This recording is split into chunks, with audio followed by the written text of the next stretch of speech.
Yes. Yes, so that's what he's doing today. Okay, Walter, are you on the phone? Just James, All right, okay. you want to take, your attendance? Albritton, Present.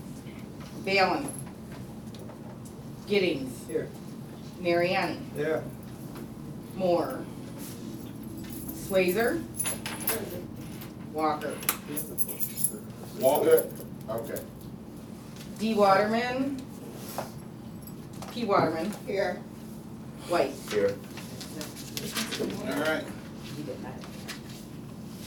we have a quorum, so staying with the agenda, any public comments? Okay. All right. This is easy.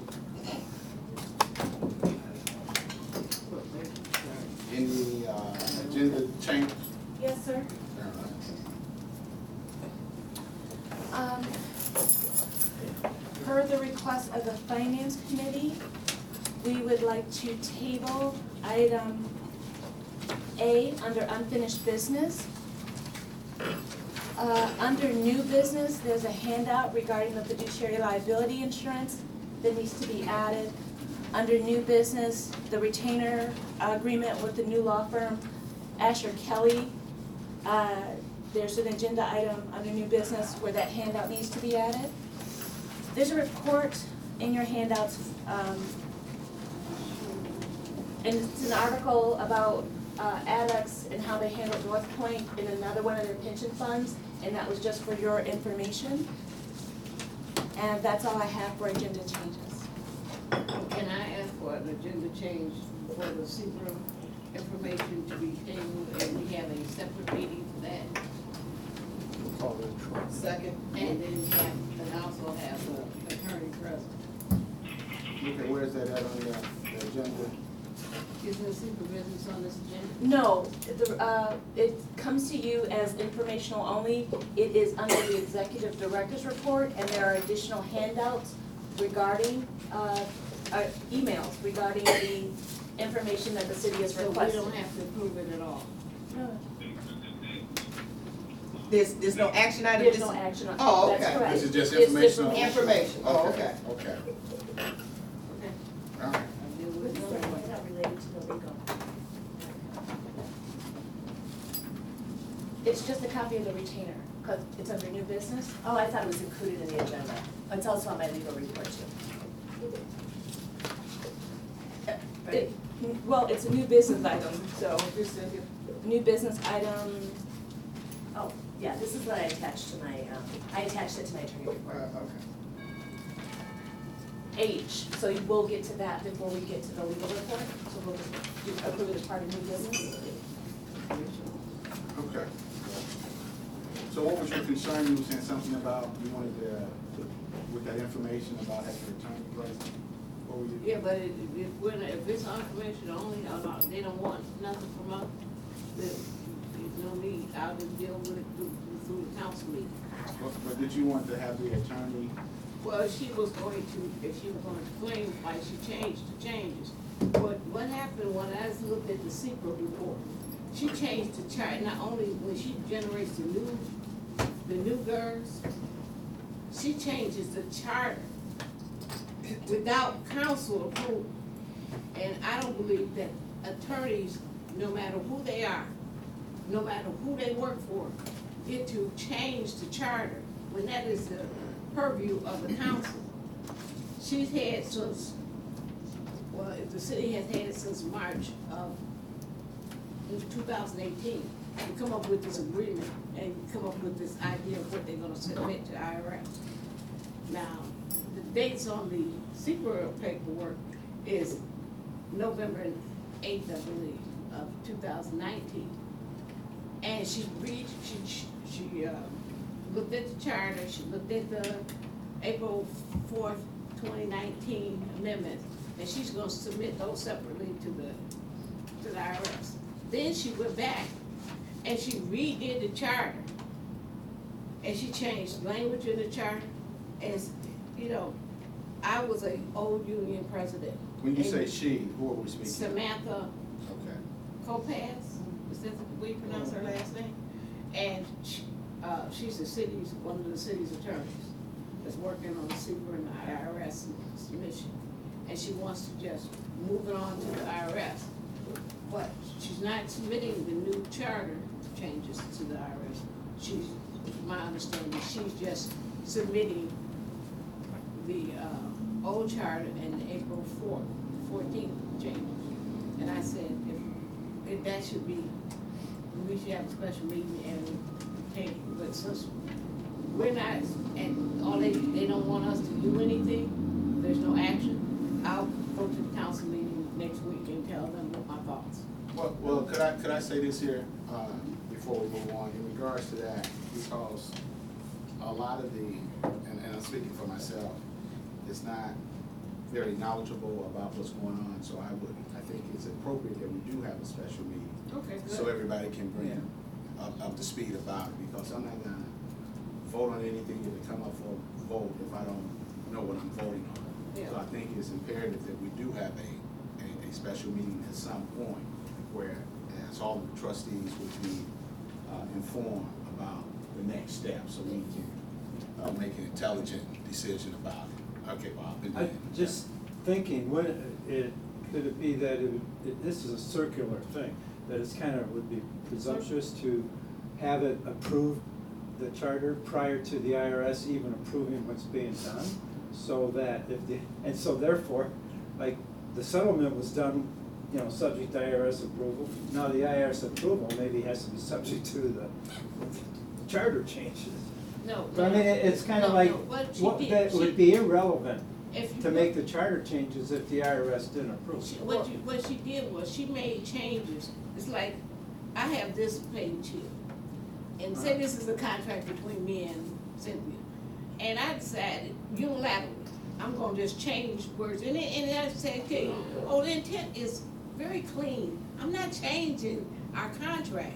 I'm just rearranging the words, because apparently you're too stupid to know how to change these words, because, hey, otherwise, generally people, what they do, if they change contracts, they go to the other person and say, hey, this is your purview. And the council's purview is to change the charter. It's not the attorney that on administration change the charter. I see what you're saying. And I'm gonna tell you what the city, my experience with the city of Pontiac has been, when they do contracts or when they do things, they will go and delete things. And then say, well, you know, you catch them and you go back and say, you know, you deleted that. I don't have that in my notes. And they said, well, you didn't catch it soon enough, so too bad. Well, then, with that, we definitely gonna do a special meeting, Deborah, so I don't wanna get involved. No, and I just wanted to just add to what Billy was saying, and maybe it'll clear it up for you, so let's talk about these three documents. There's the GERS ordinance as it currently stands on the website, right? Cynthia, Samantha, and I, and you guys remember all that work we did, there were ordinances that had been passed by the city council that had not been codified, there were items that had been taken out of the ordinance that there was no action by the council to take it out. We made all these changes, not changes, but these are all the things we need to do just to make the current GERS correct. So what Samantha is saying, and I sent you a copy of her email, is the current GERS ordinance that's on the website, they're not going to have council take action to restate that ordinance. All of that cleanup work we did to make it what it should be, she's going to clean up the current GERS, and they're gonna repost it to the website, because that's what should be on the website right now. This action has already been taken by council. But she's not gonna have council restate it, and I just wanna. But she also changed language. So, And I'm gonna tell you, that's the part I got. so let's go problem to with. the other two documents. Why don't she, in this 9 months, 10 years, 20 months that she's had, that the city has had the opportunity, why haven't they went to the council and said, hey, could you just change this language? I want this to read like this, and I want this to read like this.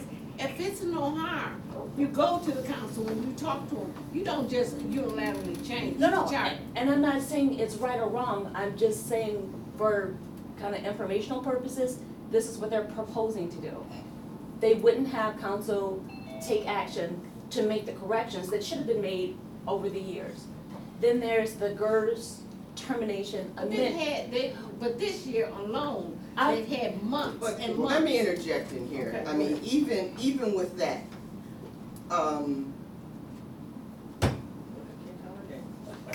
Deborah, when we needed some cleanup, Yes. you came to the council office for us to clean up. This is no different. They are going to come before us before anything moves. So my thing is, I understand you bringing all this to our attention. Yes. This is something probably that does need to have a separate meeting, and then it has to go to our council for a finance subcommittee, so all of us will understand exactly what we're getting ready to vote on. And I think Cynthia needs to review all that and give us a summary and bring us up to speed on exactly what we're getting ready, because this is just too important just to push through, because they've had it for long enough, they didn't do, but when we do it this time, we want it done correctly. And again, I was just kind of giving you the information I about it. understand I what you're wasn't saying it was good or bad I or. know. And then the third document, which is what Billy is speaking about, Mhm. that's where they're actually changing the language. So I just want to, what's not in the emails, they sent us the cleaned up new GERS as they would file it and said, hey, would you review this and say yay or nay, these are the changes that we all agreed to. What they did not send me, that I requested a couple of times, I said, okay, well, you're gonna clean up current GERS and put that on the website. Let me see that. Mhm. She didn't send me that document. What she sent me were, oh, these are just the changes I'm gonna make to that document. Mhm. And that's what I'm saying, there's a lot, and I agree with everything that you guys are saying, that there needs to be like this broad level of understanding about the changes, and there's not, at least on this side, there's not. Okay. So, All right, now that we cleared that up, did you have something to say, Cynthia? Because I didn't. Well, no, I was just gonna say, I think Bob and Billy are both correct. I mean, generally what you do when you file for a letter of determination, any amendments that were approved by council and or bargaining units since the last determination, you fold them into the document, you send it, and then you send proposed amendments.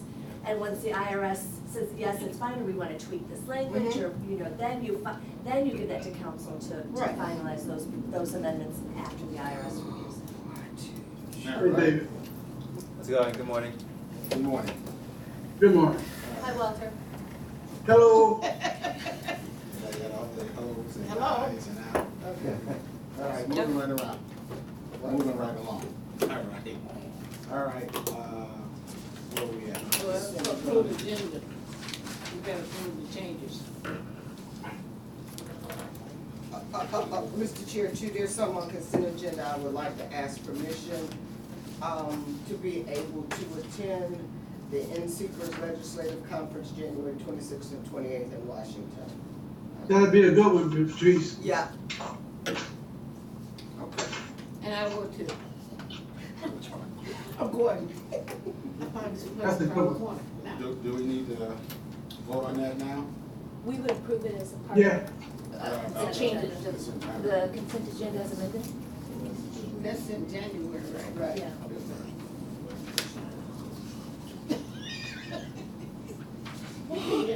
So do we- What? Do we need to make a motion to approve the consent agenda? Move. Support. All in favor? Aye. Aye. All right, moving right along. Where are we at now? On Consultant. the consultants, yeah. Where? Great. David, it's on you. All right, one second. Yeah. Thank you. I believe all of you have a hard copy of the third quarter book. Yes.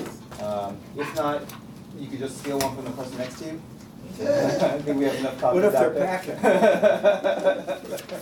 I don't have it, Here. There's an extra copy right here. Or is it? The changes. Is it there? I Yeah, think yeah, the you can mayor's take this sitting one. out, this is placing that, we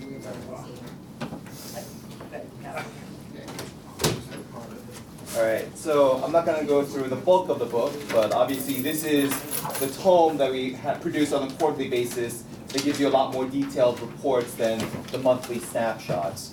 What I'm gonna do is just highlight a couple of pages to look at the macro perspective first. So page 4.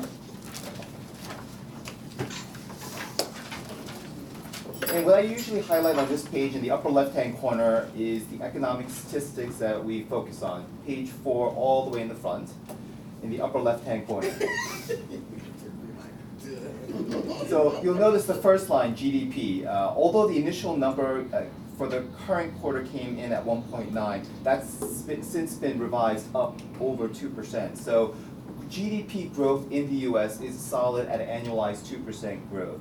Now, relative to where we would like to be, of course, good growth is north of 3%, but considering the rest of the industrialized world is still very tepid, this is a solid pace of growth.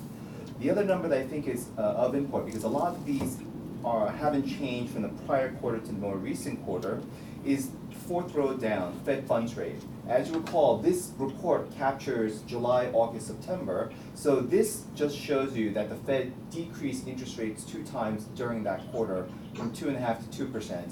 Post this, as you all recall, in October, they decreased it again by 25 basis points, bringing us to 1.75%. I think what's more important is that after the decreases, Jerome Powell, the Fed chairman, has made it pretty clear that they're backstopping the stock market. Essentially, through all of their language, and if you parse it out, what they're saying is that if they see that they need to do something, they will do something. Now, the market has interpreted it that way, so if we get into a situation where we do need more stimulus, the market expects the Fed to step in. If they don't, there would be some concern. But as of now, the way that it was communicated by the Fed was the most recent 25 basis point cut that we had in October was really kind of trying to buy us some time from the future so that it would forestall any concerns that we might have. In the back of his mind also, part of it has to be, in terms of economic growth, how is world trade affecting us? Because as we sit here today, nothing has happened for the past year regarding our trade agreements with China, Mexico, Canada, let alone other countries as well. So that is still an exogenous concern that will affect the markets. Bringing it more up to date, as recently as yesterday or the day before, you saw what happened when there were some tweets saying that potentially we can kick the can down the road and not have any type of trade agreement with China. And then, of course, this morning, there was another tweet saying, well, you know, something might happen. So that's why the markets are up again today. Those are day-to-day, month-to-month fluctuations that none of us can control. It is what it is. But I think if you look in the upper right-hand corner, just to remind ourselves how much movement we've had in the past quarter and the trailing 12 months. So if you have your eyes follow that first column, second row in, the S&P 500, which represents roughly large stocks in the US, that was up only 1.7% for the quarter. Yet that more than doubled the returns for mid-cap and small-cap, which were fractional or even negative. Stocks outside the US, as represented by the next 2 lines, the MSCI EAFE and the emerging markets, were both down. And the only place that was really up was real estate, the next row, and bonds, the next row. But what's really eye-popping is if you look at the 12-month return, the highest return that you had in the trailing 12 months was bonds at 10.4%. And US stocks, large cap stocks, were only up 4.3%. So this past year was one where we saw a lot of volatility in the stock market, even though it was a steady pace up, because the 12 months captures December of last year. Remember, that's when the markets declined precipitously. Since then, if you look at just this year though, the stock market has been going up very nicely. Year to date, as we sit today, the S&P 500 is up about 26%. So it's been a little bit of a volatile ride, but we haven't seen it as much because frankly, the corpus of the fund is large enough that the earnings help us get back to a certain level. The reason why I phrase it that way is for those of you that were there yesterday, remember, we got to be reminded of what the market value was at the end of last year. At the end of last year, the market value was about $450 million. As we sit today, we're back to about $500 million. Yes? We've had a sustained continuous rise at a pretty long span of here. When was the last time in history we've had this long, sustained, continuous rise? Post 87. Post 1987, because you had, after that big SNL decline, it ramped up and for the most part went up nicely up until 1999-2000. So there is past history where the markets have increased even on a longer term trend, but at 11 years we are kind of long in the tooth. Having said that, it seems like we have, for now, kicked the can down the road in terms of recession. I'm sorry, I'm using a lot of it now. Phrases. I hear myself using them, but it's just kind of happened within this Industry jargon. Right? Exactly. It looks like the recession that was foretold to be happening next year has now been pushed off to potentially 2021, 2022. And some pundits are also saying that we may have actually provided a soft landing by the Fed and will continue to rise at a very modest pace, but when you look at historical returns, probably not as good as we've had in the past 20 years even. Is that return in the bond market, is that somewhat tied into reduction by the Feds on the interest rate? It's all about the yield curve. Yeah. So as you may recall, in the middle of last year, there was something called the yield curve inversion, where short-term interest rates were trading higher than long-term interest rates. Historically, that's portended or foretold potential decline in the markets, usually by about a year and a half.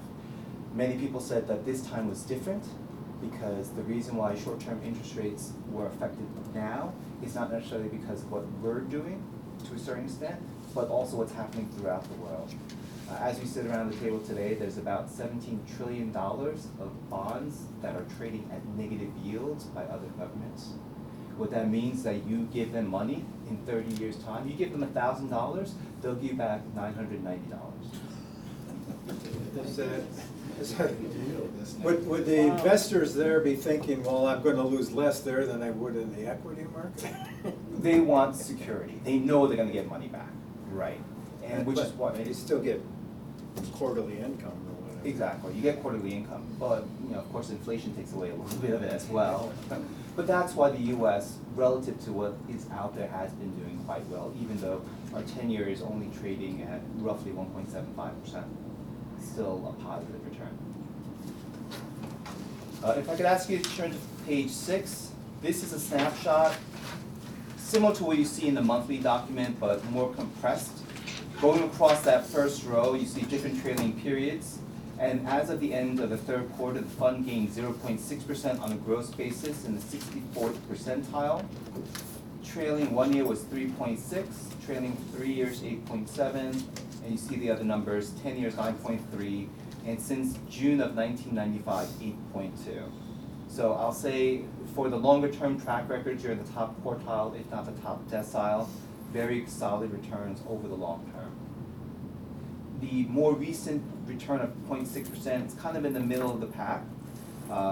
Nothing dramatically poor. There were some pieces here and there, primarily from our equity components, which we've discussed in the past, and we're trying to rejigger a little bit. But if you look at the first column, you'll see that domestic equity was at 0.3. The overall market represented by the Russell 3000 was up 1.2, and we ranked kind of in the middle of the pack there. International, we did well compared to the bogey, beating the bogey by 1.4% because that was a negative return on the bogey. Emerging markets, in line with the market. Private equity and real estate both exceeded, and then fixed income was a little bit behind, but not unexpected because of the type of fixed income that we have. I wanted to make sure, the emerging markets, is that 66th percentile because we are in the index funds and we're getting compared to active management? Short answer is yes, but longer answer is that the emerging market manager that we selected, the active manager, has done well over the entire frame that they've been with us. But for that one quarter, they were a little bit behind the benchmark. We consider Wellington an active manager, not an index? Absolutely. Okay. Wellington's the active manager. Okay. That was our decision. We Okay. split it between the active manager and the Northern Trust. What was the question? I didn't hear you, Deborah. What did you say? I was just questioning the percentile and wondering, because we rank in the 66th percentile, but we're right at the benchmark, and I was just wondering if that was a function of us being invested in an index fund versus active management, but David is explaining that it's split and maybe Wellington had a not so good return. Well, so let me show you that in the paper. If you flip to page 14 in the front section, the last rows of this picture shows you Northern Trust emerging markets. That top row there is their return. For the quarter, they were down 4.2%. Since inception, which only captures since the beginning of the year, they were at 6.1%. Okay. The benchmark was at 6.2% for the trailing 3 quarters and minus 4.1 for the quarter. So right in line, it's an index fund, that's what you expect.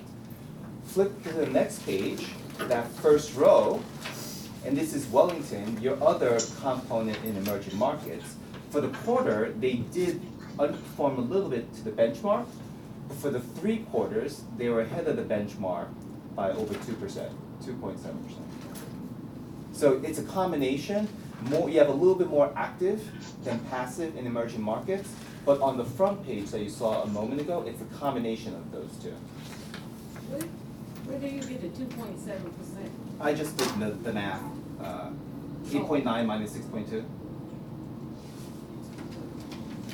So on page 15, Up at the top. up at the top, that top row, Wellington, return on the gross basis was 8.9%.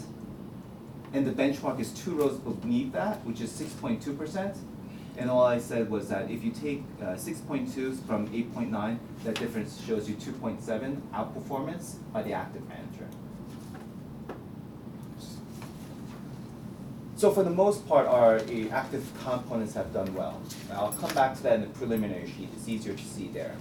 But just to reflect on the asset allocation, back on page 6 for a moment.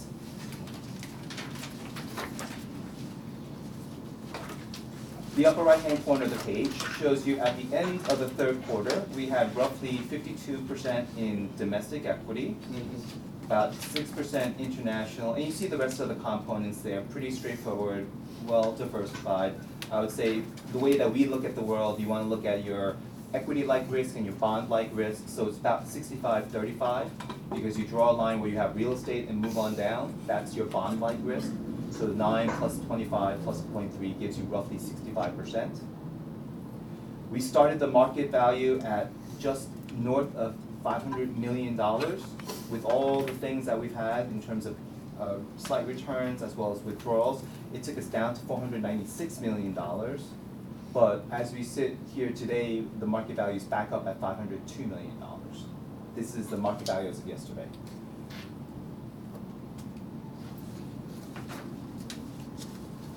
Page 8 is another page I want to highlight for you.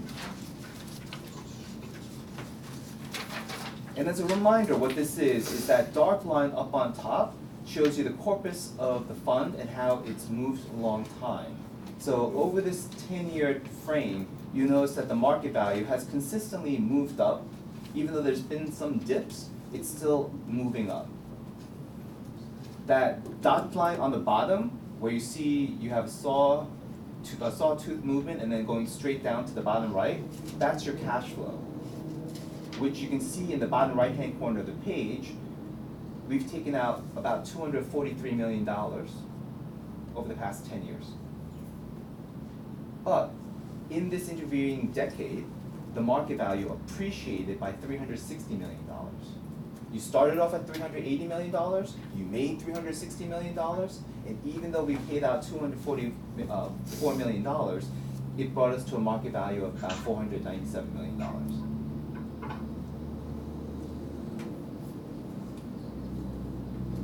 And And then the dotted hash line right in the middle is if we had hit the assumption rate over this period, what would we have achieved? Because the past 10 years, on a gross basis, the fund has gained 9.3%, we've exceeded the assumption rate and we've beaten what we would have made if we only hit the assumption rate, which is shown in the bottom left-hand corner. The market value would only be at $445 million. So that delta, or that difference of approximately $50 million is because we've done better than the assumption rate over the past decade. So, with being in index funds, would we see that go down?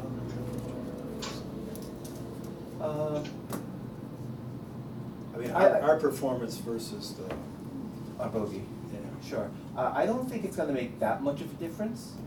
What I will say will make a difference is as we continue to try to make the portfolio more conservative, our returns should come down. But that's expected, and that's what we're trying to do. Yeah. You know, it sounds counterintuitive to say that we're trying to make less money, but what really is important is we're trying to take less risk. So on that theory, they'll be down, our investment returns, but they'll be not down as much on a down market. Exactly. Exactly. And the last 2 pages, I promise you, and then we'll move on. Because I know this is a little bit more lengthy than usual, but page 9, just to remind you that we have these pages in the book. So this shows you what our target allocations were as of the end of the quarter. That's the third column from the right. And then the plus and minus just shows you where we're over and under allocated, and still, as we've been in the past, we're a little bit over allocated to domestic equity, that's a top row of 3.2, as well as international, that's a positive 1.6. Which is why when we periodically need to raise cash to make payments, we're taking it primarily from domestic equity and international equity, because those are the areas that we're overweight. Having said that, we're still well within the range that we are allotted for each one of those components, and we show you that in the last column. So all fully compliant and rational decision of why we take money from where we take it. And then page 10 is just to hit the compliance check mark to show relative to Act 314, are we in compliance? The answer is yes, yes, yes, yes, yes. Hey David, in your analysis about what's going on and the risk over the next 2 years has kind of changed perspective now. We were trying to become more safe, so less return. Yes. But since that worry period Has has been moved pushed out. on, Can we be a little more aggressive? yes. No. Good question, but no. Because remember, we're looking at this 50 years down the road, 100 years down the road. So the push out of the concern being 2 more years is actually a positive for us on the short term. We'll take it. Think of it as when you take a test and you get a bonus question, it's a bonus question. We'll take that. But our horizon still is so far out there that we're trying to get this more conservative to give us more stable returns. But it's a fair question, absolutely. May I ask a question? Yes, sir. On page 5, under domestic equity, at the bottom, it says, the last sentence, it talks about since June of 1995, the component, and I just assume the component is us, it returned 9.4%. And in comparison, the index also returned 9.4%. Yes. But would that, I mean, if we'd have been indexing, would that not have saved us money in terms of lower fees? Yes. Okay, I mean, that's over a 10-year period of time. It just seems to me that we need to start looking at that perhaps then. Actually, it's I think over. we made that statement. Actually, it's over a 24-year time. Well, see, I mean, I think that we need to take a look at that. And over that period of time, if we look at the amount of fees that we've paid as compared to what we might have saved, I think it's worth looking at. And I also say, look at domestic fixed income on that same page. Since 1995, component returned 5.3, and the index also 5.3.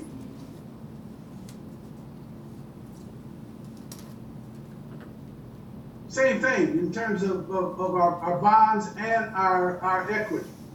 Right. And I just, can you give your opinion on that? Do you have an opinion on that, or what is your thoughts? Don't know what happened for the past 25 years, but I suspect that your returns on the equity component wasn't as strong because sometimes you did have active managers that underperformed, and then you have some active managers that outperformed. So the combination got you to that point. The other piece I would be speculating beyond that, because we don't have a look back on what happened prior to, let's say, the past 5 or 6 years. Oh yeah, you mean we, meaning you. Meaning they have Your associates. company. Yes, Your company. that's But- right. But the number speaks for itself. My point is that if we look at the index and we look at the component, the return is the same. But I would imagine if you compared the fees that we would have paid over that 25 years, that it would be substantially lower. And so in my mind, I think that would merit us at least taking a closer look at that. That's my point. And that's a fair comment. The only thing I could maybe color a little bit is on the domestic fixed income side. And we capture, at least for the past 10 years, remember your domestic fixed income has two components. One with Victory, which is like the overall benchmark, and the other with Robinson, which is an intermediate aggregate, or intermediate gov credit. So that one takes actually a little bit less risk. So at least for the past 10 years, the fact that your return has been benchmark-like is quite good because only half of it has been taking as much risk as the overall benchmark. You're taking less risk and still getting a little bit of better return for the past 10 years.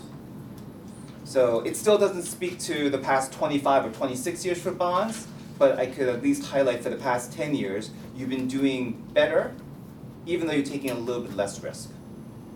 Okay, my only point is that I think that this requires a little deeper dive into the numbers so that we can look at these things and perhaps,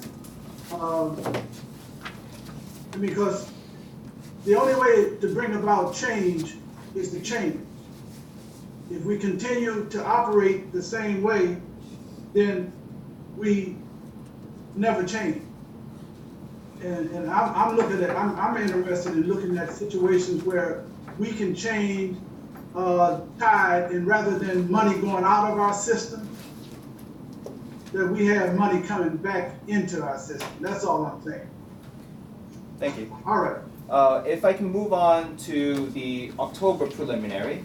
So we'll close the book and we'll just look at the single sheet now. I believe that's also in your packet, but I have handouts if anyone would like. I'll take That's one a of those, good, yes. please. I'll take it as well.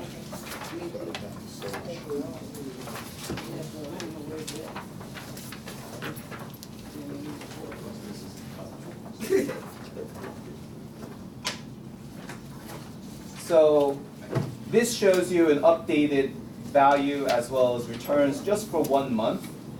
You see that now the market value appreciated to back over $500 million, $650,000, $576 to be exact. And the return for the month was slightly below at 1.3%. So I'll say for the month we had a tepid return from some of the active components, because you see that whenever we have a component underperform, we put it in red. So for the month, you have a lot of red, which is not ideal.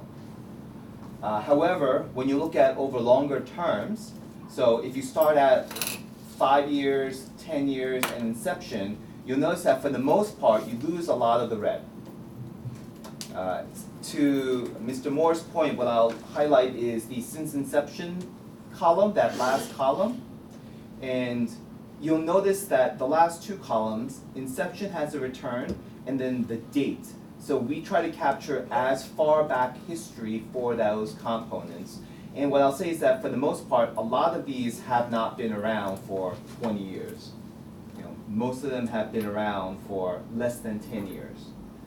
But what you'll see is that there are a lot of active equity components that have actually outperformed. So the one where you have some underperformance is Sawgrass, but then you have two index funds now. Then you have North Point, which is your index fund, and then Piedmont, another index fund. But then Candy Small Cap Core is your active small cap manager. That was up 14% compared to the benchmark, up only 9%, and that actually has been around since 1994. Then the next component is your index fund. Then the next one is Loomis, small cap value, which beat benchmark by over 2%, also been around since 94. There's a reason why they're both around, obviously. Then you look at First Eagle and WCM, your two international managers. They're more recent tenure, 2018, 2013. Both of them have beaten their benchmark by over 5%. Then you have an index fund. Then you have Wellington, which we discussed before, outperforming its benchmark. Then the private equity components, real estate components, which we'll skip for now, and then go down to your bond pieces. So you see Victory outperforming the benchmark slightly, but still outperforming, and then Robinson outperforming its benchmark by 0.4%, which is actually quite good for a bond manager. So Is that net of fees? these are all gross of fees. This conference will be broken down in 5 minutes. Enter star 1 to cancel and continue the conference.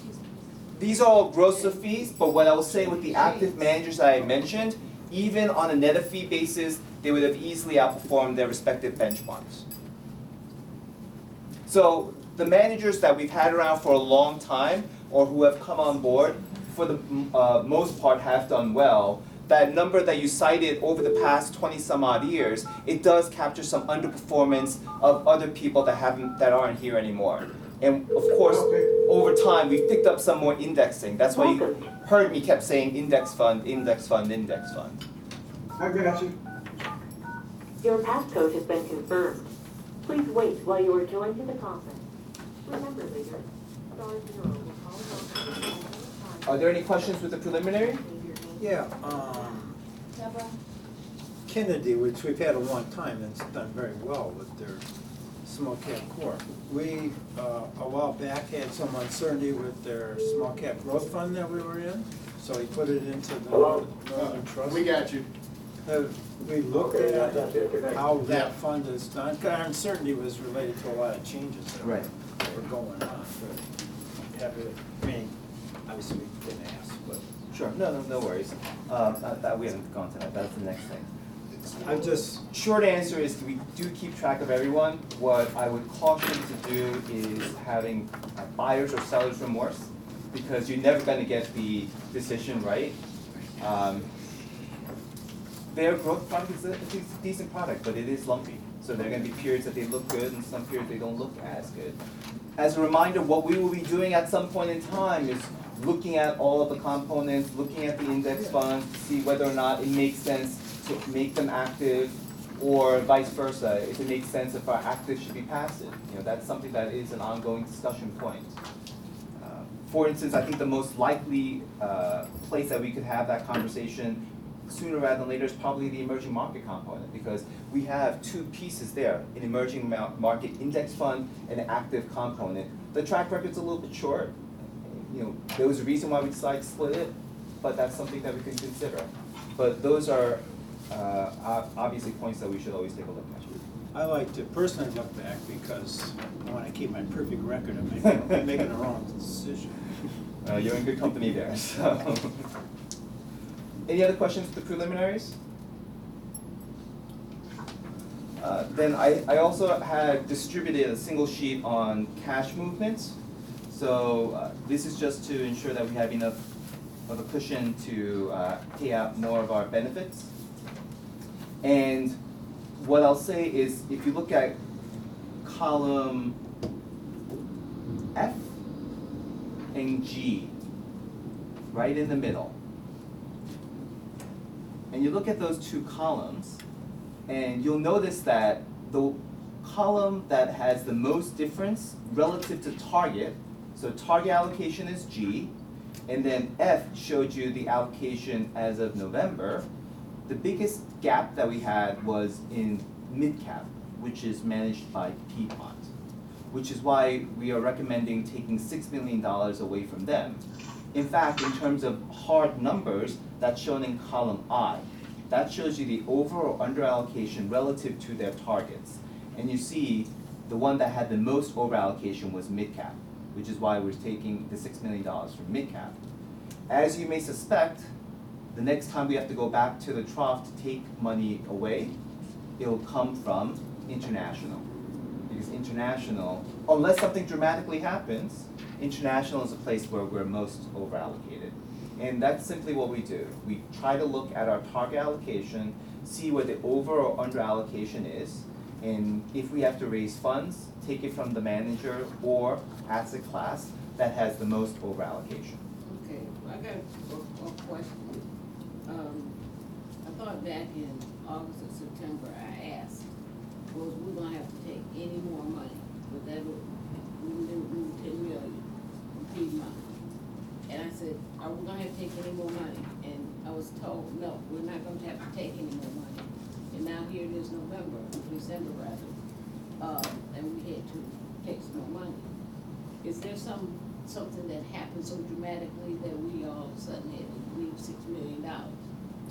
No, there wasn't anything dramatic. We said in October, Stephen and I said, we will need to raise more money because you don't meet again until the end of January. So we did have cash to last us through December, but we wouldn't have cash to cover the January payroll. So in October, we did inform you that we would need to raise cash again this month. Okay, I remember asking you back in August, September, did you need cash? And you didn't say no, we're good. We'll be good until January, until we have. I said until January, and that's still accurate. We will have money through December, but come January, we're going to have to make the payroll before you guys actually meet again. So we'll need money for January. Okay, are you planning this? It seems to me we're kind of just like, oh, all of a sudden we need money. I guess I don't like this winging it thing. Are we planning on strategically differently? Do you do it every quarter, every half a year, every 9 months, or just one? I'm sure we would most. We try to do it every quarter. We try. But if something comes up and we need more, then we have to go back to the well. Do we have some unexpected bills that we're facing? Because pretty soon, hopefully, we're gonna face separation between the new GERS and the old GERS. And it's gonna go, and our funding level is gonna go down from whatever it is today to 30%. So she did tell you about that, right? Okay, fine. Because we'll know, I mean, that seems like if you're a financial advisor, it's something you might need to know. Well, I mean, we obviously have heard that there's something in the works about potentially separating some of the assets, but we don't know what timeline we have for that. Well, we don't need it because of the money, we got to first get well, not me, the executive side of the city has to get the thing to the IRS, and then they have to wait for the IRS to come back and say yes or no, or maybe, or whatever it is, however the IRS does it, and then we will do the next steps. But David, I think you need to speak on why and how you end up pulling the funds from the various managers and how you come about that based on the target allocation. You might want to talk about that a little bit more so the board can understand exactly how. But before you do that, I think moving forward, collectively the board needs to also voice their concern or input on where the money comes from. I know we have a strategic plan on why we do what we do as far as going from trying to get them in the target allocation. But I just want to make sure that the board as a whole understands that and offer their input as we pull money from various managers. Yeah, because we said one time that we weren't going to take the same people, same managers stuff all the time. And I seen that North Point had, basically, they folded. They only have, what's the name? So I didn't see why we, since they're leaving, why do we take their money? Which makes logical sense, but unfortunately, we're trying to stick with the asset allocation. So the North Point money would have decreased the target for large cap. And then we would, as it is, just that component is a little bit below target. What I'm referring to is, if you look at column F and column G again, and you see that column G, the target allocation is 10%. And then large cap, we had a piece with Sawgrass and North Point. That combined it at 9.7%. Right? So our target is 10, but we're at 9.7. So if we took away the North Point money, we would be even further away from target. Now, we could have done that, but I just think it's good practice to know that we're trying to stay with our target asset allocation. And at the margin, we're trimming away the pieces that are over allocated. And the reason for that is conceptually, you're just dollar cost averaging. Typically, when things are doing better, that's why they keep going up. In our case, what happened is that the way we gave money to Piedmont was we fired 2 managers, and then when we combined those assets, that amount of money was already over target compared to what we're supposed to do. That's why we took money away from Piedmont in order to try to get it closer to target. And then when we looked at the assets again, even though we did that, the assets were still the most over allocated. And that's why we went to the well again twice. You're right, ideally you don't want to go back to the same place, which is why in the past, over the year or so, you may recall, we've been taking it from large cap, international, large cap, international. But in this case, not by much, but they still were the most over allocated. So what we're doing, we're trying to be true to the target asset allocation, which is column G. And then we look at column I with the hard dollars. And any time you have an over allocation, that's where we're gonna take the money from. So that's why I say the next source probably would be from international, because that one has over 5 million relative to target. And then small cap, it's about 4 million relative to target. After we take away this $6 million, if you look at the last 2 columns, column L and column M, this accounts for taking away the $6 million. You'll notice that Piedmont, or mid-cap, is at 15.2, and the target is at 15. They're right on target. The place that is the most over-allocated is international, at 6.1 compared to 5%. Then it's small cap at 12% to 11%. And then it's all cap at 14.8 versus 14%. So we're trying to take the emotion out of this portion of it at least, and then trim it from the places that are a little bit over allocated. This is your dollar cost averaging, if you will. It's just, unfortunately, it happened where we took money from the same place twice in a row, but yes, we try not to. But I think the point is, I think the board perhaps might want to have a little more input, because in addition to taking, I mean, instead of taking 6 million from Piedmont, and I know that, you know, you're doing what the best way that you feel, you could have actually taken maybe a couple million from Piedmont, you know, take a million from small cap, and maybe a couple of million from international, rather than to take, I mean, the mixture, there's no other than trying to be in the range, there's no magic formula for which one it should necessarily come from.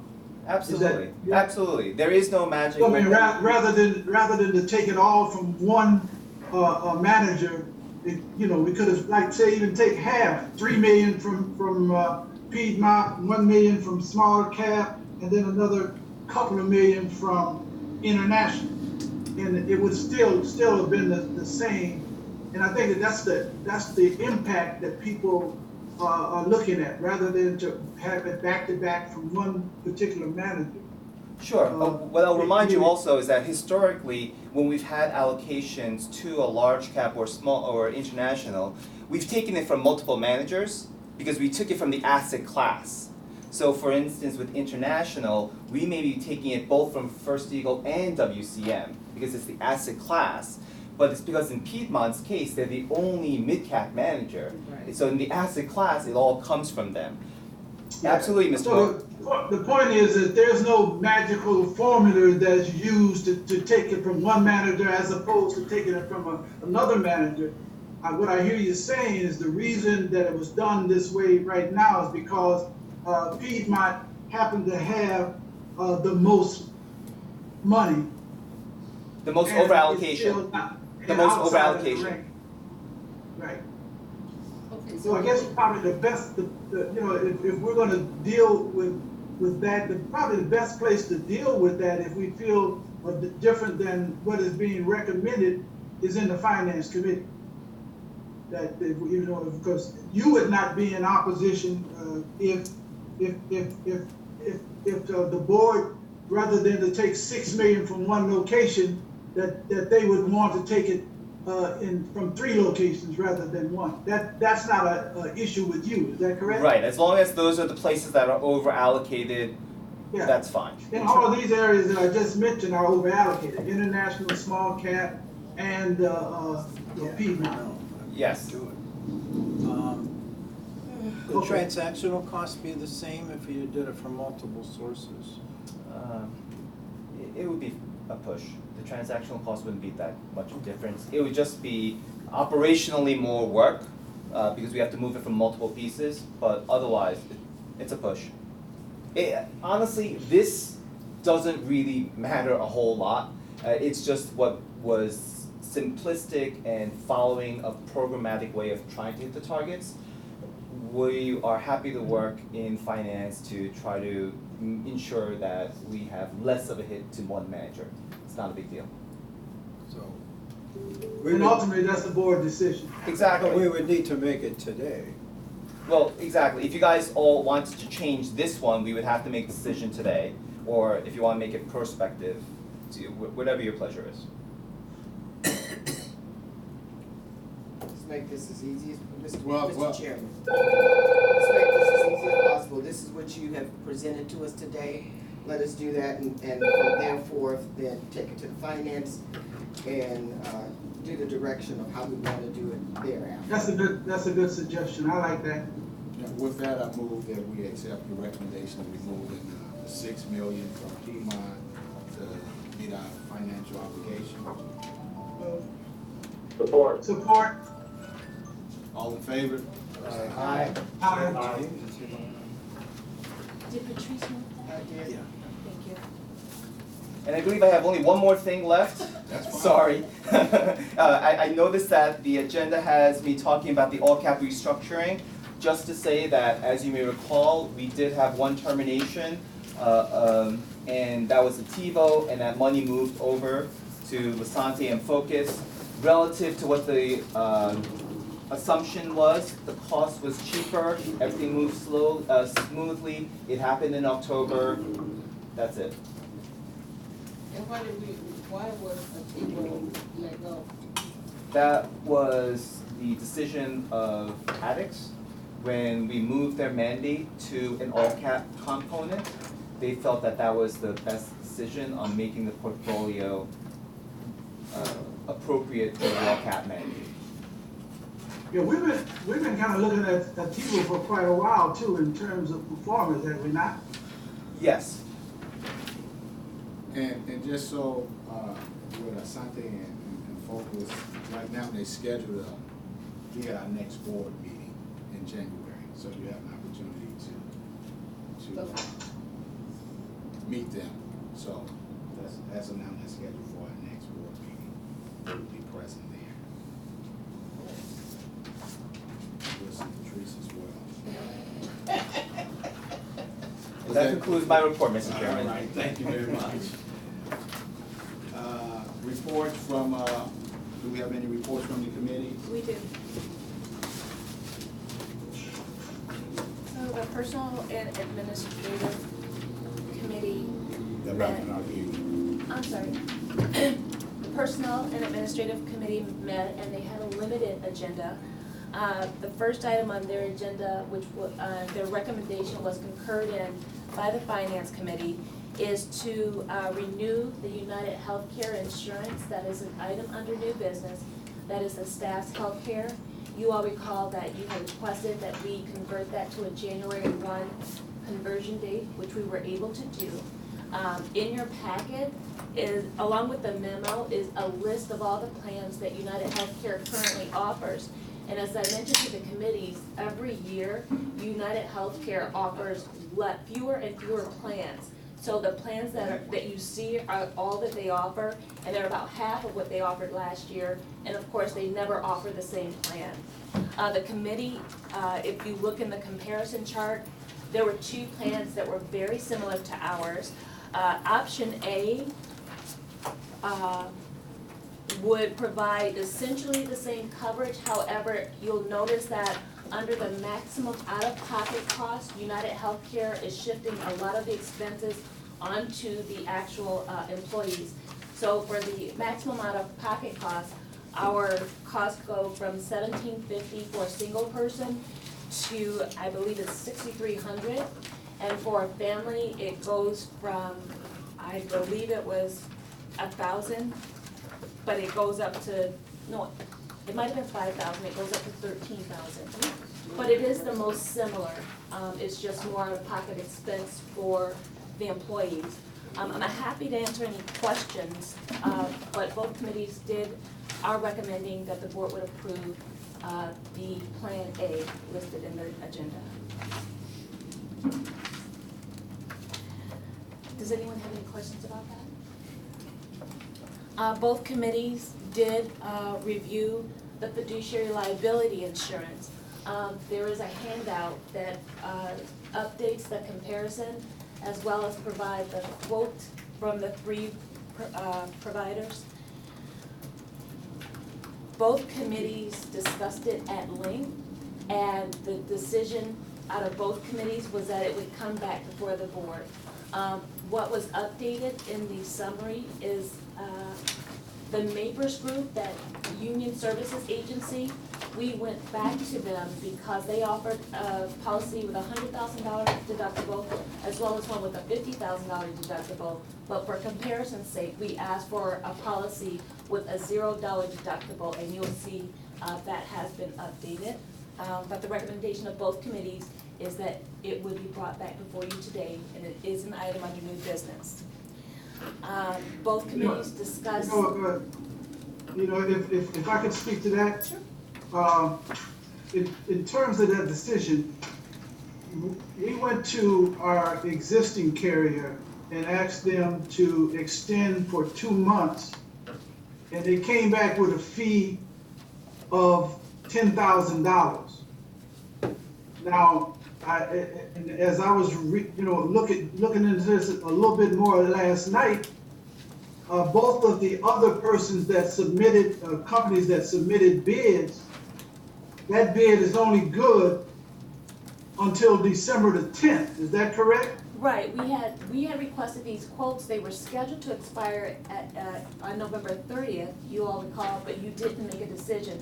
So we did ask them to extend the quotes that they did provide through December 10th, in the case that you would make a decision today, and both agreed to extend it until December 10th. So I guess my point is, it seems to me that it doesn't make sense for us to extend coverage and pay $10,000 for 2 months when we can just make a decision try to make a decision today and decide which company we want to go with. And then that seemed to me it won't necessarily save us $10,000, but it'll be $10,000 we don't have to expend. We may as well pay for the whole thing rather than to piecemeal it like that. That just seems to make a better business sense to me. And I know we discussed this in committee yesterday, but I wasn't, I didn't discover until last night that we were talking that the other bids were to end on December the 10th, and we won't meet again until next month. So I would hope that we could just make a decision on which company we want to go with today, and then just go with them rather than have to expend an additional $10,000 for just 2 months. Mr. Chairman. Yes, go right ahead. When we were at our meeting, was that a part, did we know that this was gonna be extension for them, these two that we have before us now for December the 10th? Did we know that? When the board met. When we had our special meeting, when we asked for this to be an extension to get 2 more months so everybody can come to the table, did we know the two that you have before us now was an extension to December the 10th? No. Okay. Did you send that same information to the person that we asked to give the extension until January so we could all sit down and be able to, did we do that? I'm sorry, Bob was saying, I didn't hear the question. When we were at our meeting, we said for you to go and ask Hutton Locker if they can give us, we would go for 2 months. Yes. Okay, we all agreed with that. You went to Hutton Locker, they said yes, we would. Did we know those two that you now have before us had an extension to December the 10th?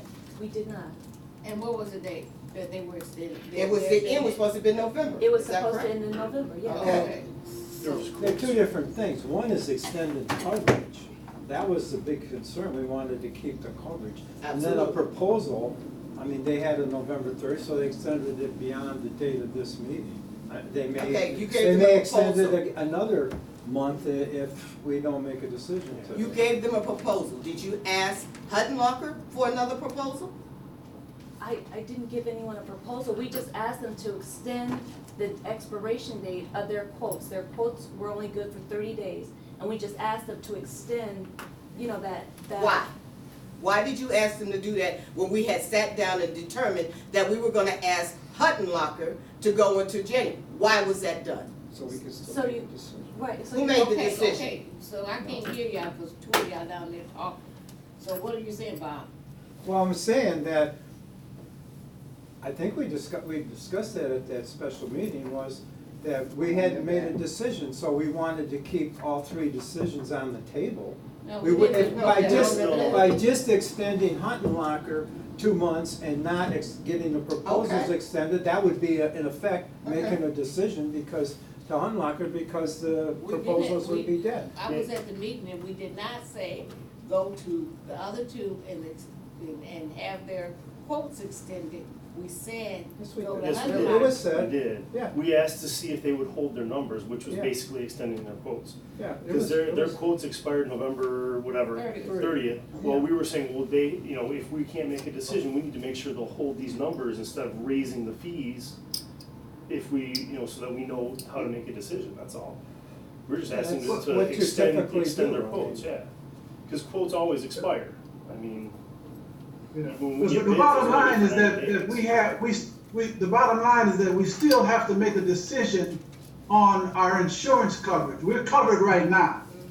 But the bottom line is that if we don't make a decision today, then we'll have the 2 month extension, but if the quotes, the other two quotes are not good, then we gotta go back out and re-quote it again. And my point is that rather than to do that, it seemed to make more sense if we could make a decision today to make that decision and decide on who we're gonna go with, and then just go with that company. But did Hutton Locker get the opportunity to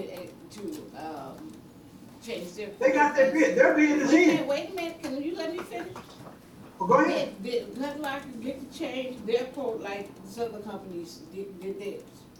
There's no, as I understand it, there was no change in quotes. The only change was that the Mapers group was asked if they could give a quote on what it would cost for a zero deduction. That's the only difference. Okay. And that was done so that the board could have more information. But nobody changed their quote. Well, let me say this here. When we had our special meeting, and we wasn't able to come to a majority in choosing the liability insurance carrier. So therefore, we instructed Deborah to go back and see if we can get at least, at first we said 1 month, but we said 2 months in the event that, even like today, if we're not able to make a decision, we'll still have coverage.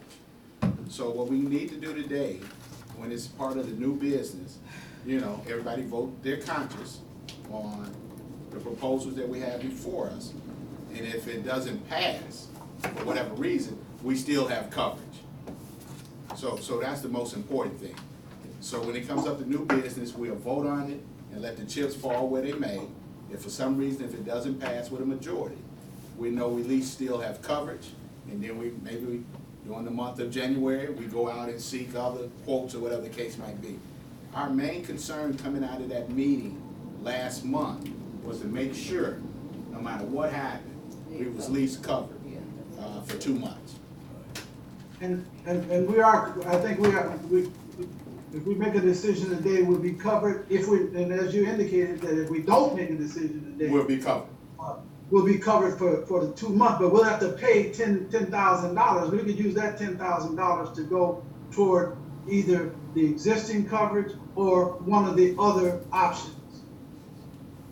That's true, but in the event if we're not able to make a decision, we definitely need insurance, because that $10,000 can turn into $100,000. Okay. Well, I'm sure, as I look at the people around this table, I'm sure we can come to a decision, even if it means not to make a decision. Right. Okay. Genius. Well, that was fair. Okay, But I guess everybody got to agree on that. and it's under the current.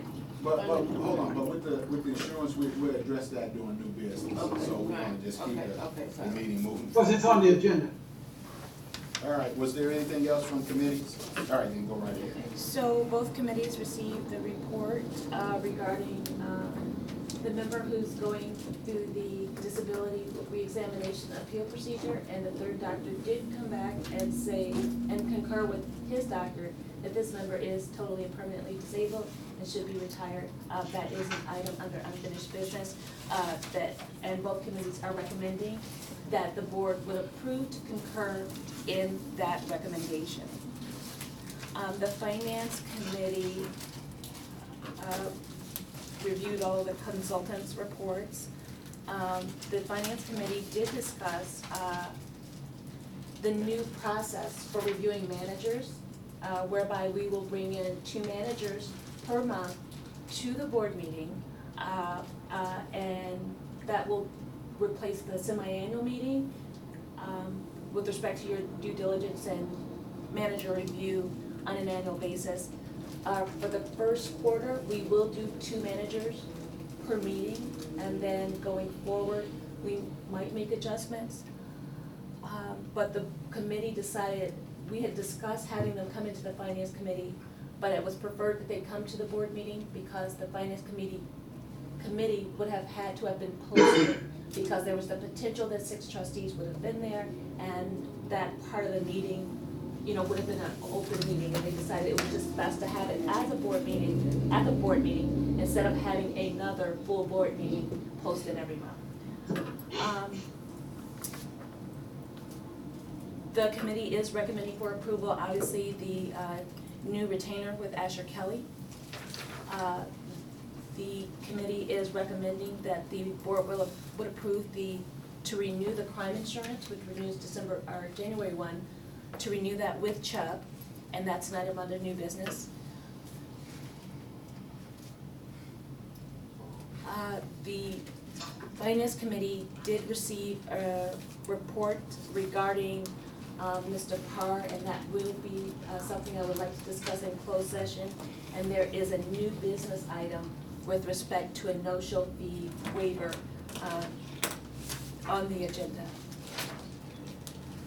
And that was it for both committees, Mr. Vice Chair. Okay. Anything as far as from the trustees?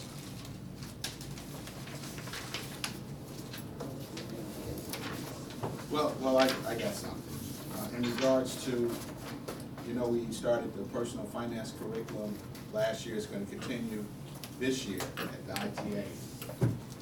It was such a successful program that Detroit wanted to be a part of it as well now. So Detroit is going to pick 3 schools as well, but Pontiac still is going to have the program going this year again. Patrice and I, we met. We was down in Detroit with the kickoff and with them the potential of picking the 3 schools. During that time frame, we met a gentleman by the name of Kevin, who was over the Detroit Public School District and deals with all of the outreach programs. So look like we're trying to get the gentleman to come to Pontiac. He's over at Chess Club as well, so we're looking to try to start a chess club at the middle school at Madison. So hopefully that'll move forward. And the only reason why I'm bringing this up is that the good work that our managers have been doing is being noticed throughout the state. And Lansing is also looking to bring a similar program to the Capitol. So I just want to let you guys know that Pontiac is still going to be doing their thing as far as our kids are concerned. And we're going to try to reach out to the parents, maybe once a quarter, do something, some form of curriculum or education for the parents as well, for the students, so now they can have some real dialogue when they go home about the personal finance. But I definitely want to thank all of you guys, our money managers. I want to thank Patrice and her support, because when she got your back, she got your back. I think she had a cape on when she came up here Monday. But I just wanted, and it's all because of you guys that you allowed me to go out and solicit the money managers, and they all stepped up. And I just want to thank them publicly. All right? That's all I have. Oh, sorry. All right, I'm sorry. Go ahead. I got something real quick. Just to let you all know, I put my notice in at the city. I'm actually leaving the city, going back into the private sector to do consulting work. So as my position on the board, as a trustee, it is for active employees in the GERS system. So it's more than 4, right? So his position. Say that again? What did he just say? So I've put in my resignation at the city. I'll be leaving the city in January, going back into the private sector to do consulting work. And Oh, wow. so When you say January, are we talking about the effective the first of the year? we're still working on that. Okay, all right. January Exactly. 21, 22. So and as such, my position as a trustee is for an employee in the GERS system. So at some point, I will have to transition out. Right, so the ordinance says that you continue to serve until your successor is either elected or appointed, in your Okay. case elected. And so we would conduct a election. The vacancy doesn't occur until you actually vacate, which is your last day Right. in office. We would do 90 days from that. Okay. Well, since, he's gonna leave, couldn't we do it at the same time we do the other ones? The vacancy hasn't occurred. Okay. That's the ordinance language. Okay, that's fine. So in other words, you stuck with us for at least 90 days? Yes. Okay. Well, you were just stuck with me for 90 days. No, we're not gonna be stuck with you, we enjoy So you. in terms of replacement process, the election, what is to be done with that? I mean, at what point do we start that process? The election would be scheduled for 90 days from, or within 90 days of the date of the vacancy.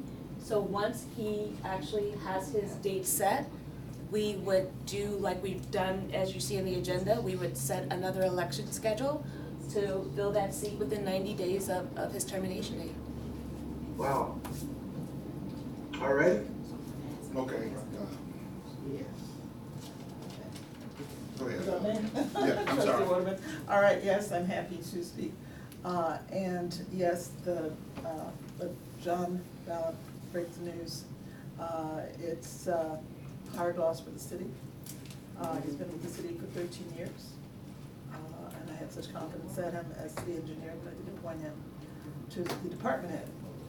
So of course, he has served the city well, has a lot of historical knowledge, and was one of the people who was instrumental for us courting Amazon here, because Amazon wanted to make sure we had a team that was prepared to handle their aggressive building construction program. They're gonna be going 24/7 to get this thing done in time. 3.8 million square feet of space that they're building, you know, and so that is great that they're bringing it to them. So this comes at a hard time for us, but I can understand. John, you served the city well, but too many meetings like council meeting last night, where he is his incompetence called various things. So I can understand why we lose good people with that kind of. Come on now. We So shouldn't have- let me speak. Let me speak. Well, we're gonna work him for as long as he's So here. I'm glad for that, but I'm glad for the time he served and continue to be on the GERS board until such time. We're still working out the terms of his transition. And so we will, that will be effective. We want to just make sure that transition is as smooth as possible for the benefit of the city. And talking about the benefit of the city, just to let you know what is going on. Detroit News ran a pretty big article. They have researched that over time. It's in today's paper online. It's entitled "Pontiac on Revival Track as Businesses Move Ahead." So Is that talking about is that friends about of Pontiac. retirement business? I'm giving my trustee I report. mean, I understand, but your trustee report could be related to retirement business. Yes, well, I'm talking about the city of Pontiac. I'm representative of the city of Pontiac. Mr. Chair, if I may continue. If I may continue.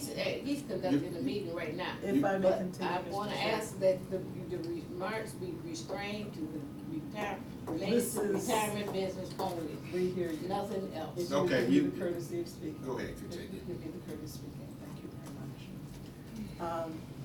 So I just wanted to tell you what, the substrate in which Pontiac is an employer of his retirement system, and so it might be interesting to know. I'm just passing that along as useful information.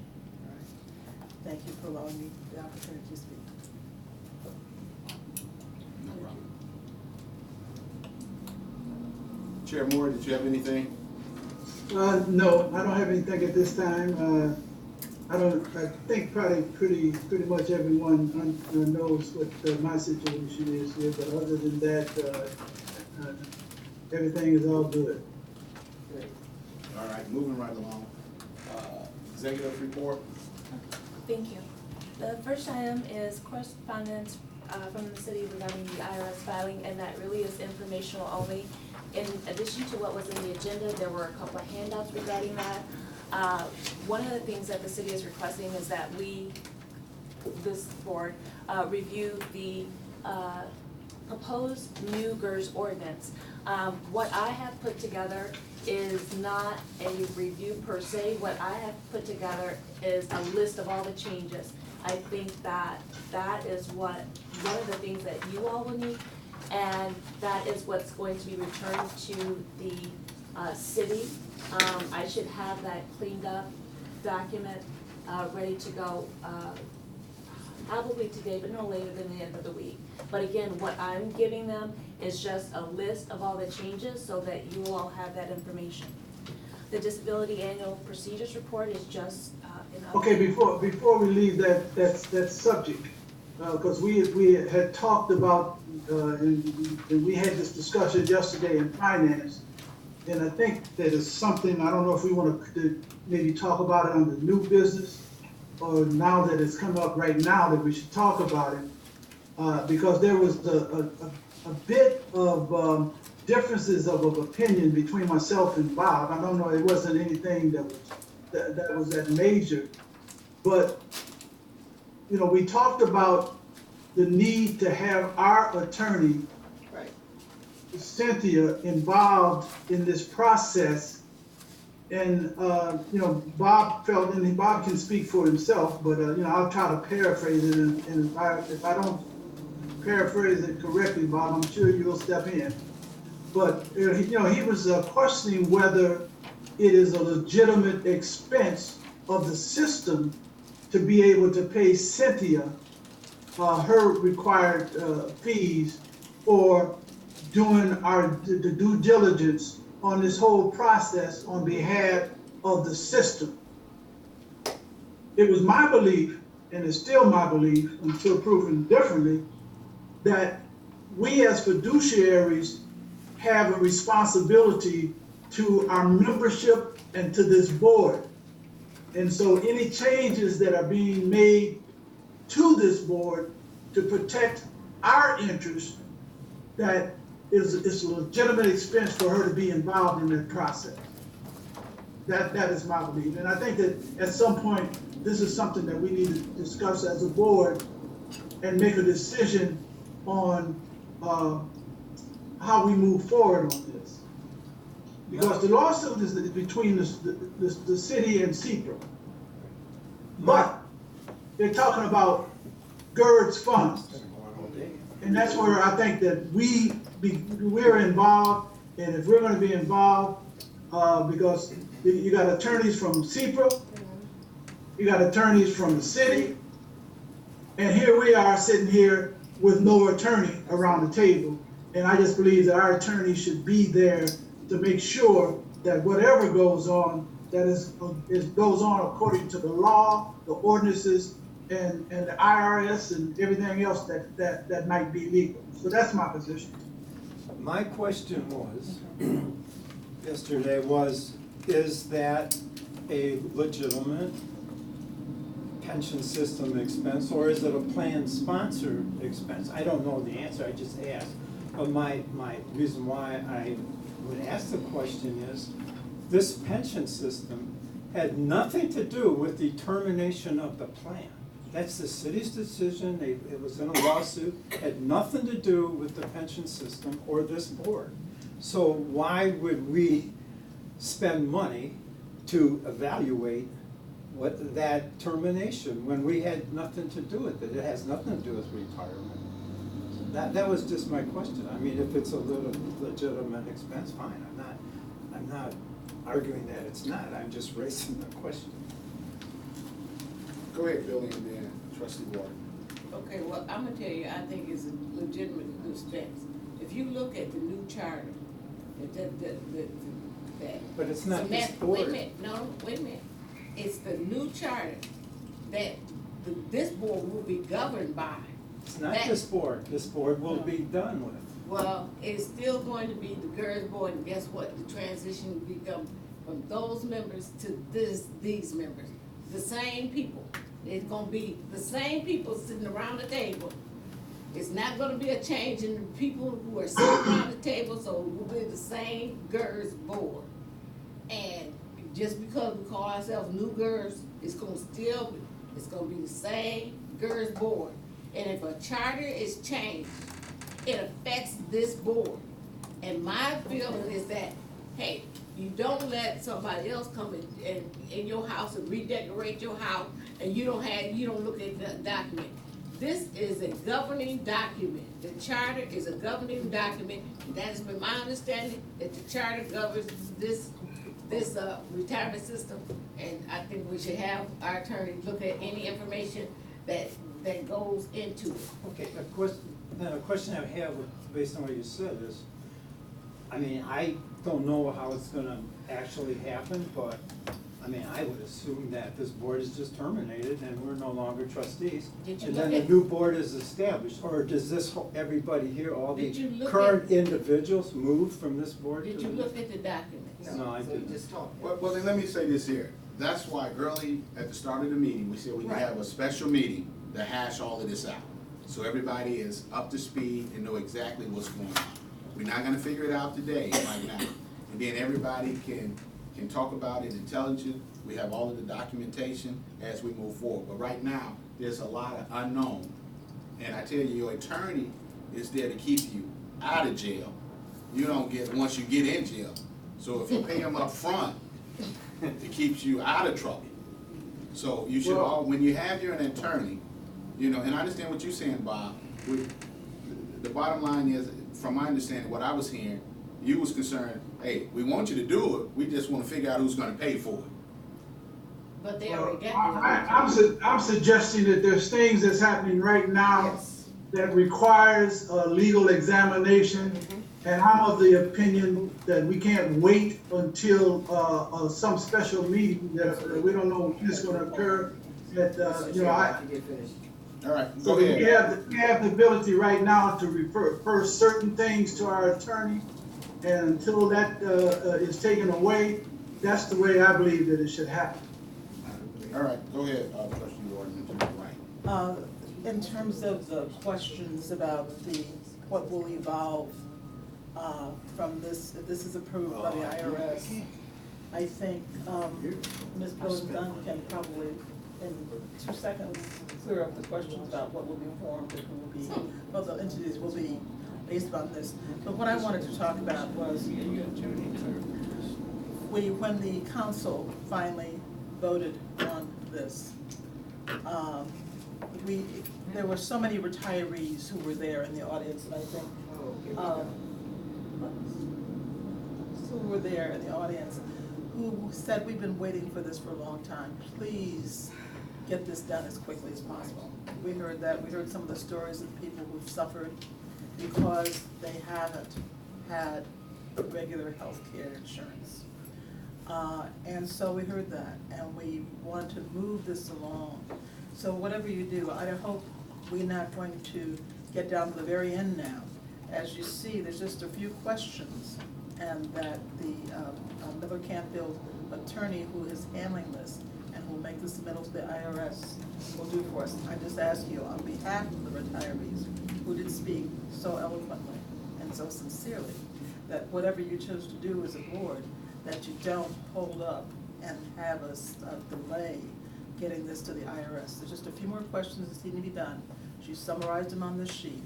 And what I actually came today was to make sure that this got done. It's not the GERS responsibility for to do this. A lot of this, some of it has to come through HR and working with, making sure we have the right information. But we're almost there. We're a few steps there. It's taken 18 months to get here. So I hope 14 months we were held up by the lawsuit filed by the hospital retirees. But on behalf of the retirees who spoke, and I don't know whether Councilman Waterman also wants to support this, please don't do anything that's gonna hold this up even farther, because we're ready to go now on behalf of the retirees of the system. Okay, thanks. Did you have something? I do. All right, go right ahead. I appreciate that, and I was a part of the meeting when we passed it, but as we stated early on, and I agree with you, Chairman Moore, that our attorney needs to be fully invested in this and looking at our paperwork, so she can direct us in the right way, and I do think we need a special meeting, and I do think that we're all in agreement for moving this forward for our retirees to get what they want, because I am one of the retirees that would benefit from this, but most importantly, all of us want to make sure all the I's are dotted and the T's are crossed. And I would just like to say, I fully understand the differences between fiduciary and settler expenses. But I also believe that this board, you are a fiduciary right up until the end, and you should have an attorney at the table, as well as the other entities looking at the documents. I think that would be an appropriate, I'm not filing with the IRS, I'm not taking over Miller Canfield's job, I'm not working for the city. I'm representing this board through the process. So, Right, if you don't see Go right it. ahead. I just, and, you know, I'm not objecting or anything that you're saying, you know, the board will do what the board wants to do. But, I'm just not sure what we're asking to be done. The documents are all public at this point. They were, the ones that were taken to the council were going publicly, so they're available for anybody to review. And if you want go direct the GERS board attorney to review them, they're available. So all I'm saying is that whatever is reviewed or whatever process, please put some time on it so we don't have it delay getting us to this final step to get to the IRS that so many people have been waiting so long to get done. Okay, point well taken. Billy, did you have something before we move on to the next thing? I want to say something. No, he's right there. No, Mr. Walker, Oh, because the phone's James? ringing. hello? He's not in there, okay. It's probably phone at home. I thought that's why the phone was ringing. So you wanna get him back? Were you saying something, Billy? No, we were just trying to get, James? he's not in there.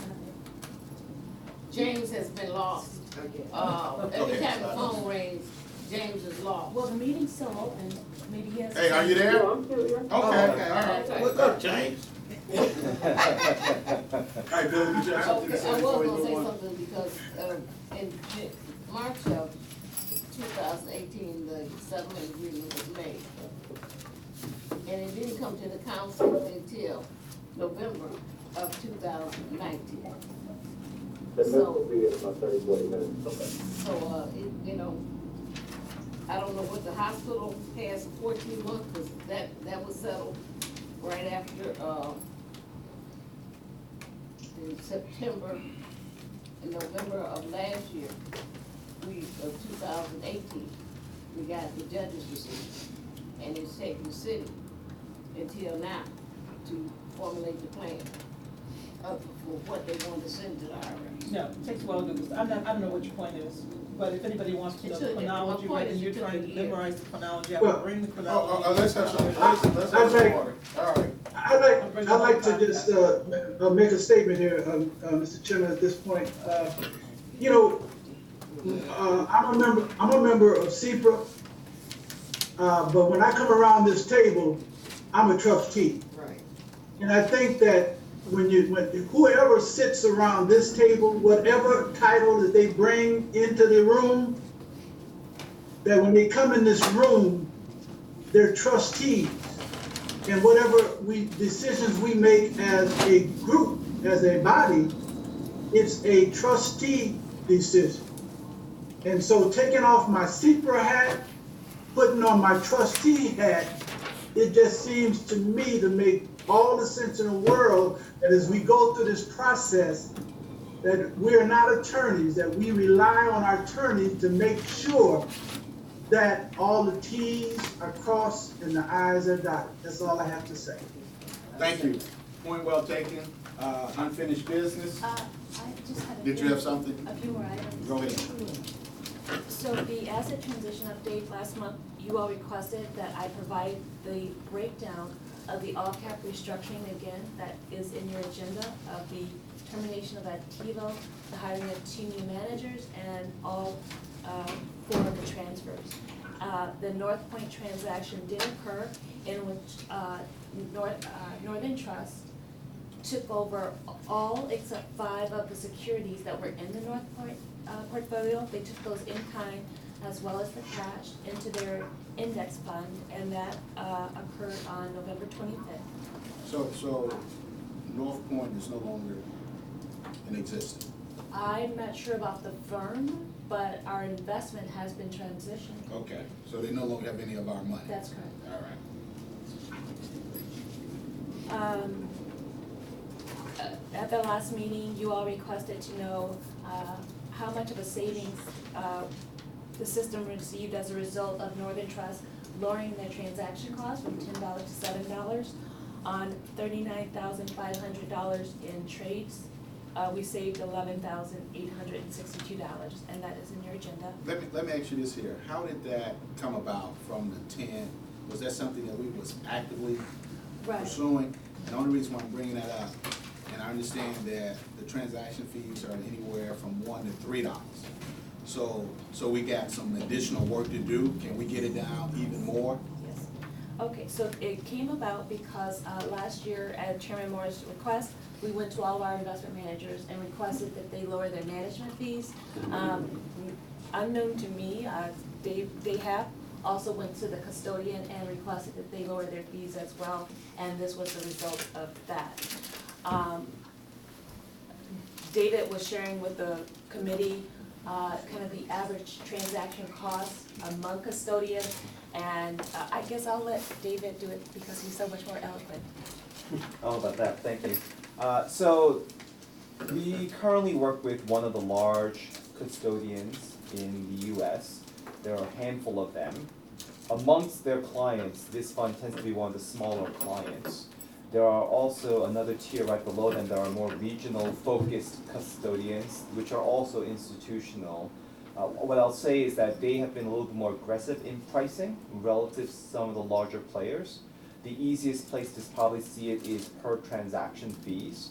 So even though we had a decrease from $10 to $7, we have seen bids that are significantly cheaper on the per transaction fee. Is that among the larger custodians or the regional? Amongst the regional ones, because from the larger custodians, this fund is well below their wheelhouse, even at $500 million. So with that, is there a possibility that we can get those fees lower? Doesn't hurt to ask. Okay, well, that's our directive, to try to get them lower. Okay, and the last item is just a copy of the 2020 production calendar for your information.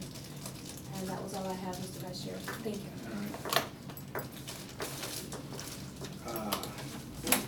Unfinished business. The Finance Committee is requesting that you would resolve to table item A. Say that again, please. The Finance Committee is requesting that you would resolve to table item A, the Lynch beneficiary amount. They'd like to review that further. I move. Support. All in favor? I'm sorry, but I could barely hear what was being said. In regards to the Lynch, retirement benefit, we're gonna table that until a later date. You with me?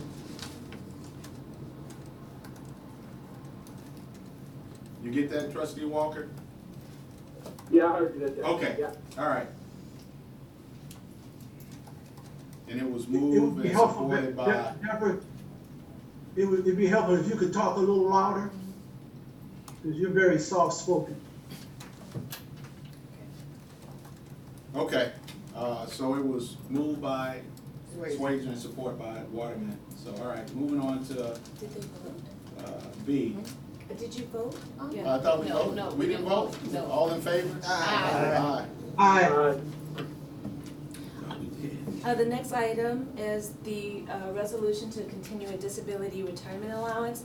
The report is in your agenda. It contains confidential information. We ask that you keep it confidential.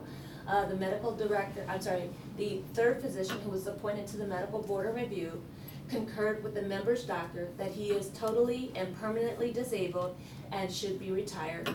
The resolution, you would concur in the opinion of the medical board of review and continue the member's pension. I would move that. Moved by Waterman, support by Moore. All in favor? Aye. New business. So under item A, this is the annual election of the chair and the vice chair, and typically, this would be handed off to the secretary, but I understand this is being handed off to trustee Patrice Waterman to conduct the election. Is that correct? That was news to me, but I'm okay with it. Okay. What was that? I'm sorry, the office. Election. The election for chair and vice chair. Okay, get ready. Annual election of chair and vice chair. Nominations for chair. Do we have a nomination for chair? I nominate Sheldon Albrecht. I second that. No, I'm sorry. I accept. Any other? I'll nominate Robert Giddings. Can I do that? No, I'll decline. Okay. Sorry, I appreciate it better. Okay. Did you say? He said decline. Okay, I nominate, Baltimore. Well, do you want to second it or not? I'll accept it. No, you have to second it. No, we got to accept it. Oh. Cause it said by and Wait a support minute. Are you, which one are you going for? For chair? Mm-hmm. So we have Sheldon, Albritton, and Walter Moore. So But this looks like we need a support, the, right? right. we- But that's why it Oh, says you're support. supporting for what? It was support, it We had, said, okay, Sheldon Albritton was the first nomination. Do we have a support for Sheldon? For chair? I support it. Thank you. So, James Walker and Mayor Waterman, D. Waterman for Sheldon. Then we have a do we vote on his first and then we go to Baltimore's because his was second? No, what we do is a roll call vote, so we get all the nominations, and then we just do a roll call vote, and everyone votes for their. the second one gotta be support.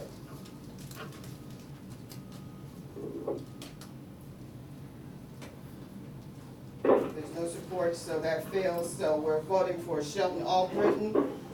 What is Roll that? call. What failed? You didn't get a second for Walter. Oh, I Moore. did second it. I'll second. He accepts, he can't second. Right, you can accept. Is that correct, Cynthia? Because the. I don't even think, does it require a second? I don't think it requires a As on second. here it does, Yes, so. it does. Right. Do we know for sure? I don't know for sure. I mean, that's the way it's set up on the agenda. Right. Do you have He your can, Robert's rules he with can you? accept, but he can't support it. So, all in Well, favor Robert's of rules roll apply call? only if we don't have our own rules as a Right. GERS board. So Right. if we have our rules as a GERS board, we don't need Robert's. We've adopted Robert's rules in our bylaws. For this particular For process, this board, we. Bylaws been adopted? yes, the bylaws were adopted in 2017. You guys can, why did you put this in there? I suppose you put that in there because we have a process of how we nominate and elect officers. So I suppose you put that in there for that reason. Okay, roll call vote for Sheldon Albritton. Albritton, Yes. Balin, I'm sorry, well, I was talking. this is for chair, voting for This is for Albritton. chair. Can't get 6 votes. No, Giddings, Already? yes, this is For him? this is voting for Albritton. Oh, yes. Mariani, No. Moore, No. Swazer, Can you come back to me? Hold on, what's the score? may I change mine? I was confused, yeah, I'm gonna change mine to yes for Albritton. okay. Sorry, I wasn't paying attention, I would pay attention better. I'm coming back to Swazer. Is that You have to correct? go to Walker. Okay. You gonna go. Walker, Yes. D. Waterman, Yes, for Albert. P. Waterman, Yes for Albritton. White, Yes.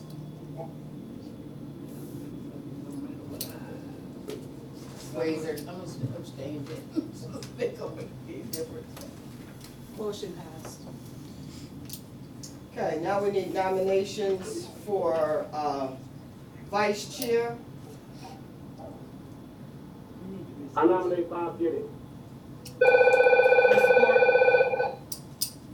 James Walker.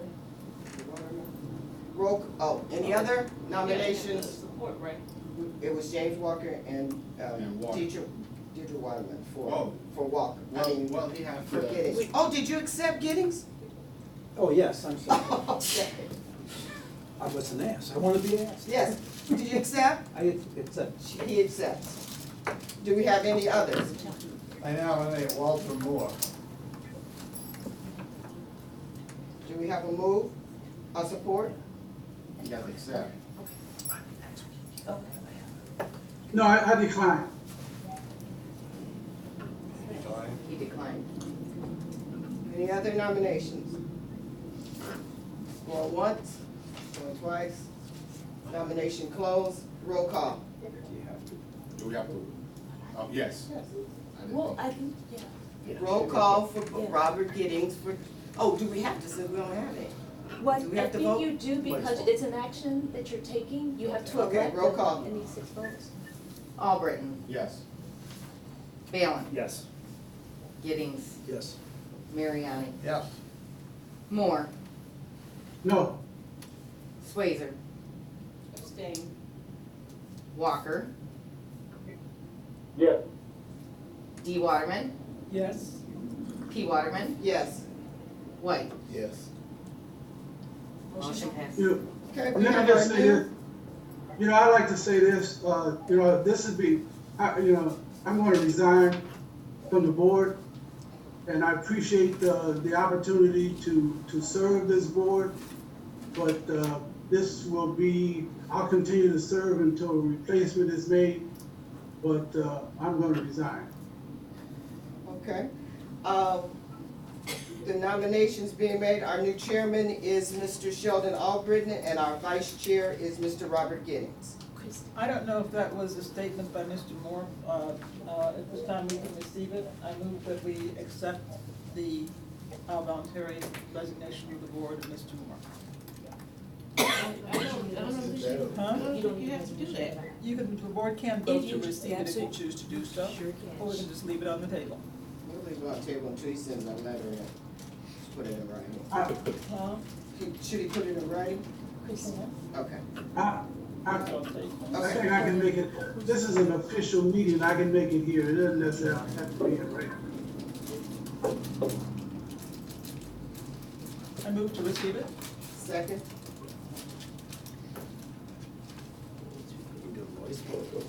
Vote. Do we have to take a roll call on that, or? You don't require a roll call. Okay. Okay. You can If, that was a motion. You don't have to vote on that because it makes no difference how you vote anyway. Right. I thought it was a motion.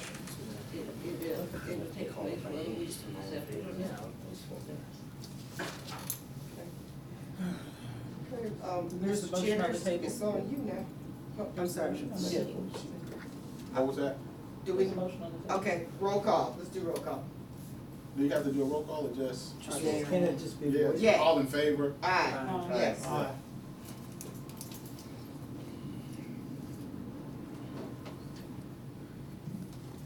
Okay, with that, I turn it over to Chairman Albritton. All right, so we back to, the resolution to,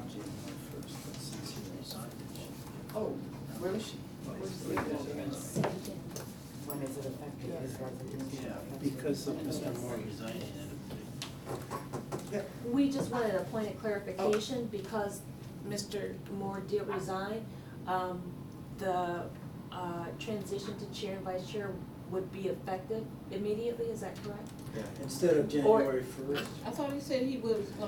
gonna stay until, the transition can happen, and I thought that would be in January.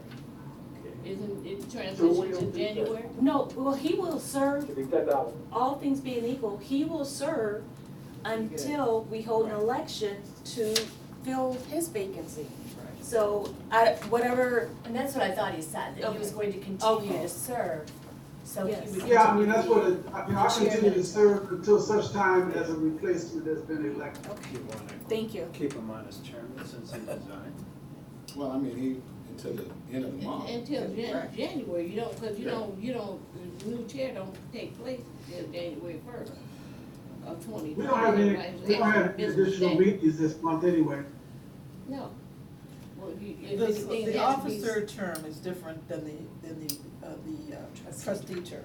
Right. So the election governs the officer's term, and that, the new officers get installed First of the- January right, first of the year, 1st. right. Now, the Or trustee the term, how next that's business handled, day. that's a different matter, Mhm. so those are his rules for that. After January first. Okay, well, Mr. Alburn has been chairing the meeting all along. So Can we point well finish- taken, let's, Finish this meeting.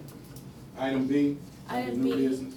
both committees are recommending that the board would approve to renew the staff health care, Plan A, which is listed in the agenda, VQ. Support. All in favor? Aye. The finance committee is recommending that the board would approve. Aye. We got you. He on the delay. All right, next one, C. No, well, no one supported. Supported what? White His- did. Oh, I'm sorry, that was Walker and White then? No, that was Swayze Swayze and White. Thank you. We, did you vote? Yeah. Yeah, No. and it said Not on pass. C. No, we on B. That was on B. That's on B. So We it's still passed over on B C. to C. Now we on C.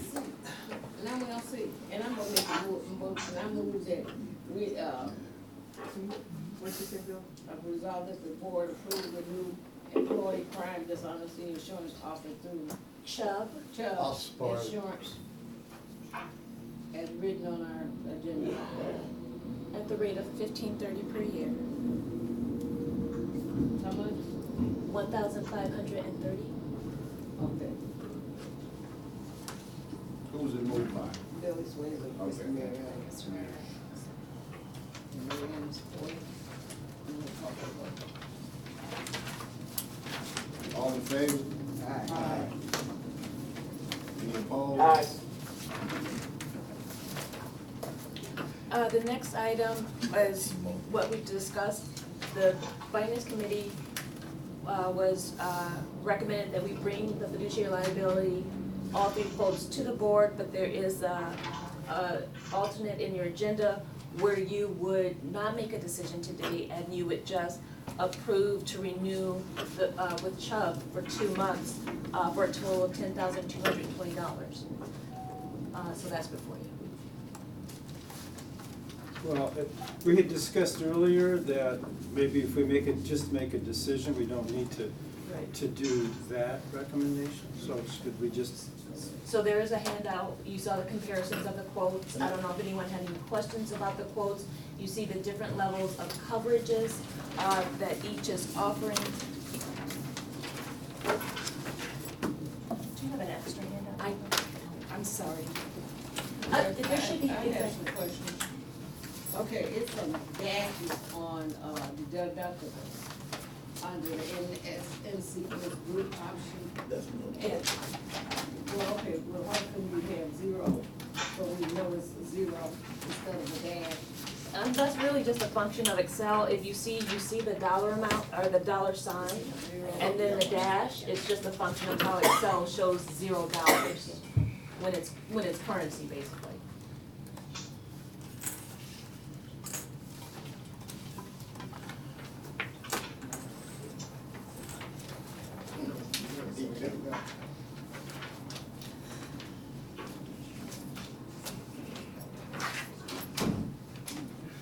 So was that the only question you had, Bill? I concerning had that? questions about the, actually, that's that one. This is-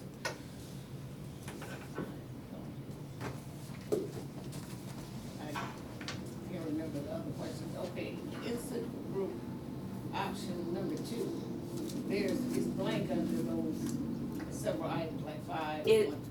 The coverage levels for the number 2 are the same as number 1. I just didn't complete the boxes. You're correct. Okay, you completed the boxes for Gallagher Youth Patrol, Marco American Insurance, 5,000, 1,250,200, and then it's blank. But all other companies have their boxes filled in. Now you're saying that those boxes are the exact same as the one above them, but you just didn't You didn't put nothing there? Correct. Now, what would that be? You know, I've just had so much work these last couple of weeks.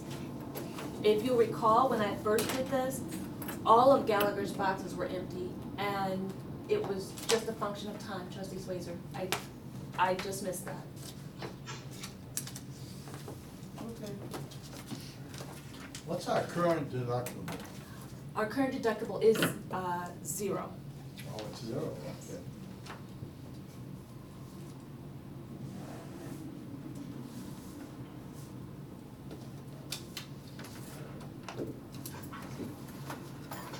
Who's the insurance expert around here? Anybody? Anybody? I bought this insurance before in another life. I'm just wondering why there's such a big disparity in all the penalties compared with the groups. And is that a major concern? Me not being an insurance expert and not having to deal with this stuff on a personal matter. You know, when I look at the penalties and so forth, one is 5 million, the other one is 250. That's a positive thing. Yeah, I mean, what's the Yeah. I mean, what's the, So can you run that by me, Sure. Bob, what it is? Well, and maybe Cynthia, that'd be better, but if it was an ERISA violation, they would give us $5 million coverage to one plan through Gallagher, whereas it would be 5% of the fine, which could be more, it could be less Mhm. from the current one, and 250,000 from the neighbor's one. can I just add a caveat on this? Where you see under Gallagher, where you see expenses only, they're saying, we're not gonna pay for any of the fine, but whatever costs you incur for attorneys or gathering whatever expenses you incur defending yourself against this claim, we'll pay on that. But if there's a fine, wherever it says expenses only, they will not cover the fine. And if you'll notice, for Huttenlocker, like, say for ERISA, obviously, we don't have ERISA exposure. So So it's that's not not as, relevant. And exactly. that's what I was, I don't mean to interrupt, but that's what I was going to mention, just in looking at this. Some of this, I don't know that it's even applicable. Exactly. Yeah, that's what I'm wondering. You know, the other thing, you wanna make sure that it's a government type plan, because some plans under ERISA require recourse, and you're not subject to that, so you wanna make sure you don't have that. And and those are just, Union Services, their quotes,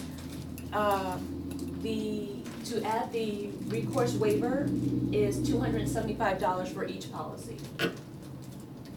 okay, but generally speaking, when you're talking about the recourse waiver, that can't be paid for out of plan assets. So I would rather argue to the insurance company that we're not subject to recourse. Only private sector plans are subject to recourse. And what happens in the private sector is you usually have Taft-Hartley funds, and you've got employer representatives and union representatives, and the employer association pays that fee because it can't come out of plan assets. So I don't know So the who's, coverages, so the amounts that you see do not include the waiver of but who's recourse. gonna pay that $275, the trustees? No, you don't have to. They quoted us Okay. the 3 numbers that you see in the chart. If you want to add the waiver of recourse, then you would add $275. But you wanna have the waiver of recourse, because if you have recourse, that means they can come back at you if you commit a breach of fiduciary duty and they pay insurance out on you. You have to have a waiver of recourse. Right, that's what. So, under ERISA, private sector plans have to have, the insurance policies have to have recourse. So that if a trustee commits a breach, that the insurance company can go after, because you can't use plan assets, it's a prohibited transaction. So, having said that, nobody would serve as a trustee, so the insurance companies, to get around it, they put this waiver of recourse. It's an exemption from that recourse, and they charge the trustees $25 a year. It's a very nominal charge, because they know nobody's gonna serve as a trustee, nobody's gonna take the insurance. So in the private sector, what ends up happening is the employers pay that $25, or the union pays the $25 on behalf of the trustees. Here, it sounds like they're saying, yeah, we'll give it to you, it's gonna be an extra $275, but who's gonna pay it? The plan can't pay it, and every, assets out of this office all derive from the plan, So I mean, I guess unless the trustees are gonna pay the $275. So how- You go back, how is it I've currently- worked with union services, I would go to them and say, no, we're a public entity, we don't have to have recourse. Take it out of the policy. No, it's not, that's what I'm saying, I'm not sure where you're going. It's not in the policy prices that are quoted. But you're saying if we want a waiver of recourse, we have to pay an extra $275? Yes. Okay, I'm saying who's gonna pay the $275? I thought you just said you don't have to have it. The plan should not be written with recourse in the policy itself. I'm sorry, the policy should not be Okay. issued with recourse. We shouldn't have to pay for So a then waiver, it it's just a shouldn't be in matter there. of, so there's two things, you have to take recourse out, and then Right. who's paying for it? Well, no. Take it We out of take it out of the policy. policy, then there's no Okay. premium to take Right. it out. They take it out of Right. the policy to begin with because we don't need it there. Okay. Private sector plans need it, but Why, we don't need it. why do we not need it? Because it shouldn't be in the policy to be, because we're not governed by ERISA. Only ERISA governs the private sector. Okay, but we can still get sued, just like a. Absolutely, and that's why you want insurance to cover it. And, okay, so they take it out and then we don't have to worry. That's right. Okay, There's but no all- recourse All against the right, trustees. now, there used to be in the city charter that they would indemnify the trustees of the plan too. I mean, this, I That's mean, still in the. So let me ask Is you, that let still me ask in you there? this. 2 months, so. is that valid to negate the recourse thing? Let me The put this on charter, the no, table. somebody still has to pay. If the insurance so what you're saying then is if you have a policy that allows for recourse and you don't pay the extra $275 to delete it, would then the city, I mean, you don't wanna get the city involved to have to indemnify the trustees if you've got insurance. You just need a policy that doesn't have recourse in it. And usually the insurance companies, once they understand, because $275, what are the premiums?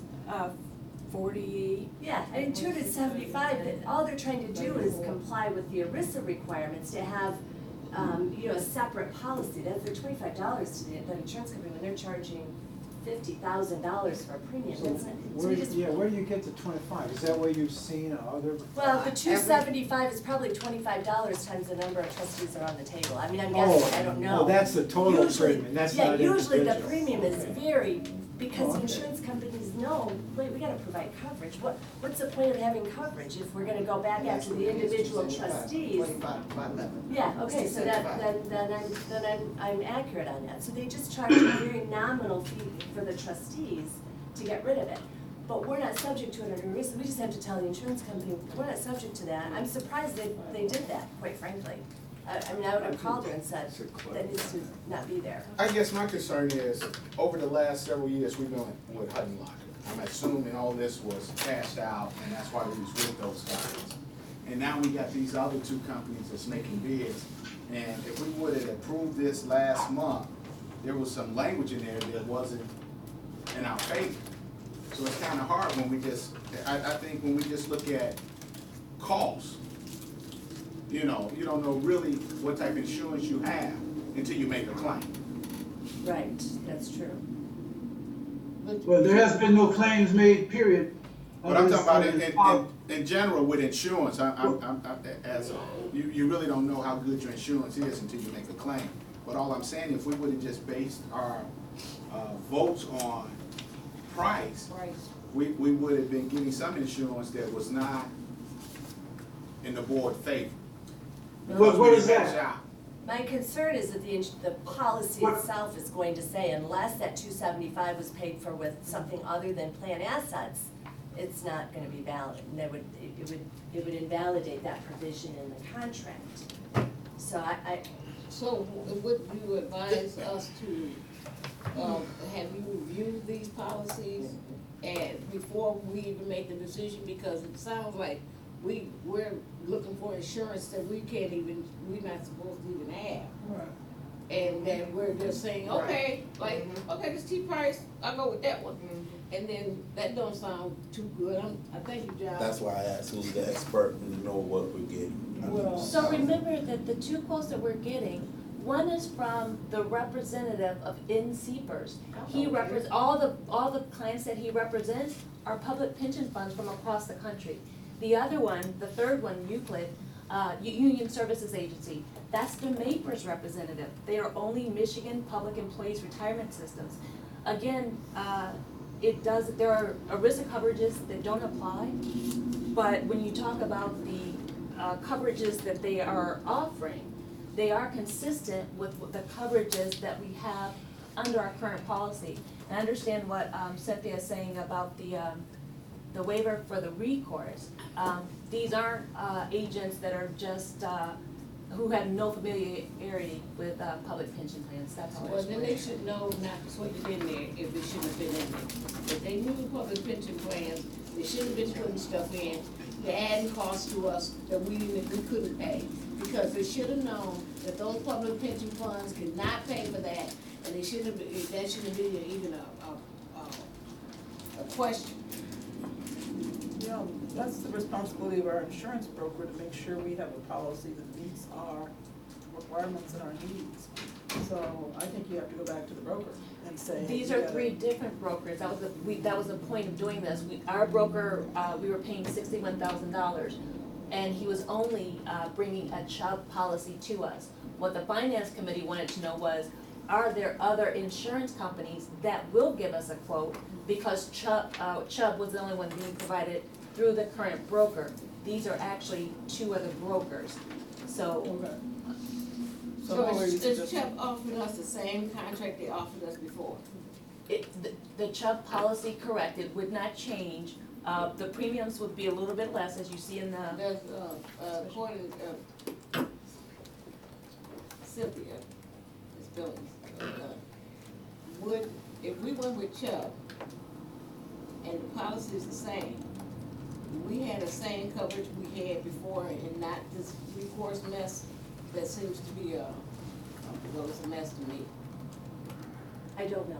I mean, I'd have to look at the policies and see. I can't say from this. Well, you can have the rest of my junk. I got it somewhere else. I think, and I understand where the trustees are coming from, saving the $10,000, but the $10,000 does purchase 2 months of insurance. Right. That you'll have a new effective date, right? No, I'm stepping in, I'm not Well, sure. we could just approve a policy and it'd be effective. We wouldn't need to buy it in 2 months, buy a year. But I think we need to look and see what we're. Right. I just We can't give a haven't- recommendation without. Well, we could. we have until December 10th. If you wanted to make a decision, you could approve one, and then Cynthia could do her review. If it's not Chubb, whoever it is, she could do a review and still have an answer. You'll just make it contingent, like you do sometimes, upon legal review. And if she comes back and says no, obviously you would have a plan B if she said no. So,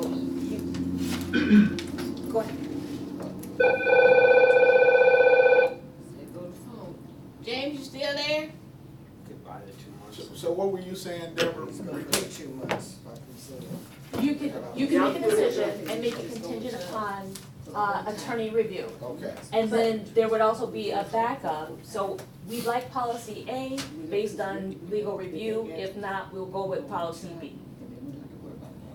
All right, so the 10th by Tuesday.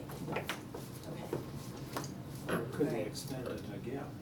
I think we should check to see if we can get those bids extended, because I think that's gonna be pushing it.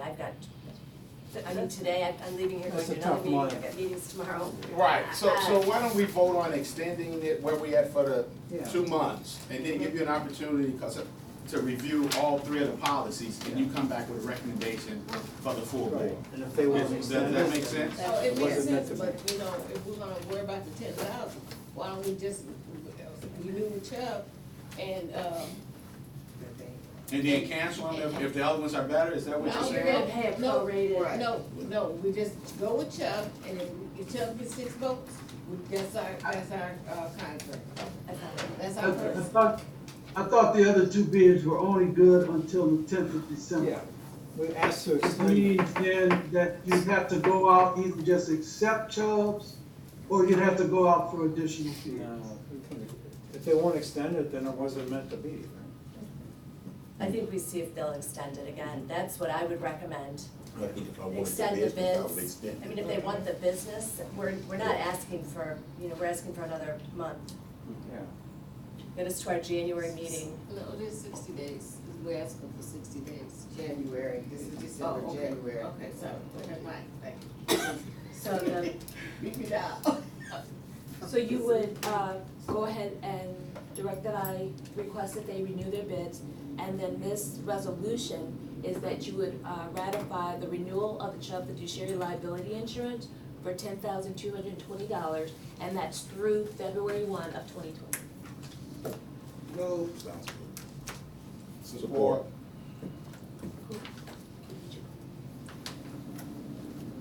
All in favor? Aye. Aye.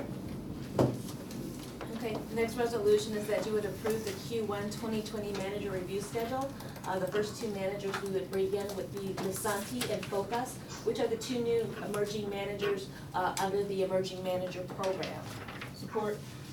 Move. Move. I'll support it.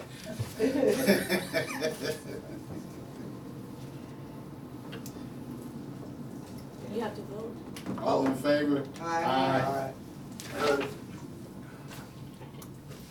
Resolution F, I'm sorry, the Finance Committee did not make a recommendation, so we would request that you table this matter. I move that we table it. Support. All in favor? Aye. Aye. The next item, you're just ratifying Chairman Moore's signature on the Asher Kelly client files transfer authorization. Can you go over that first, because I think we should have in a record what we're voting on. Okay, so, this was an agreement with, Sullivan Ward. It was Chairman Moore authorizing the Sullivan Ward firm to transfer the files of the retirement system to, Asher Kelly to ensure, continuous, seamless, representation by the current attorney. I support. Okay, can I, What do you go Through right? the Yeah. contract? so, is that, it's related to, number H, I think? Sorry. In terms of resolution. No, we're on number G. I know, but that's related to number H, right? Right. Because we have, so I did note that, and maybe we had discussed this before, but I just need to understand. So we're changing from, your previous firm, Sullivan Ward, Asher and Patton, to now there's a new firm, Asher Kelly. That's correct. Can you explain what that is? Yes, and I did talk about it at the last meeting. Okay. So the benefits and labor team within Sullivan Ward have separated and formed a new team, Asher Kelly. We are the exact same team that we were, that does all of the benefits and labor work. The remainder of the firm, they are medical malpractice defense attorneys. Quite frankly, they're going to be leaving our building. We're staying right where we're at in Southfield. Phone numbers aren't changing, our address, our offices aren't changing. We're continuing to specialize in benefits and labor law. And in order for me to continue to have access to your files, because access was with Sullivan Ward, we needed to have the authorization to transition the files so that I could continue to have access to those files, because I no longer work for Sullivan Ward as of December 1st. So in this, just explain to us, so in this new firm, this being formed, how much of that, how large was the firm? What is the magnitude of the split in the firm? How much is benefits and labor? How many years staying with the original, with the other firms keeping the original name? No, actually, they're changing it as well. They're going to be, they're changing the name to Sullivan Ward. I believe it's gonna be Patton and Felty, if I'm not mistaken, something. Are you an LLC? in the firm? No, the firm, I do not believe it's been set up as an LLC. I believe it's a partnership. It's a partnership.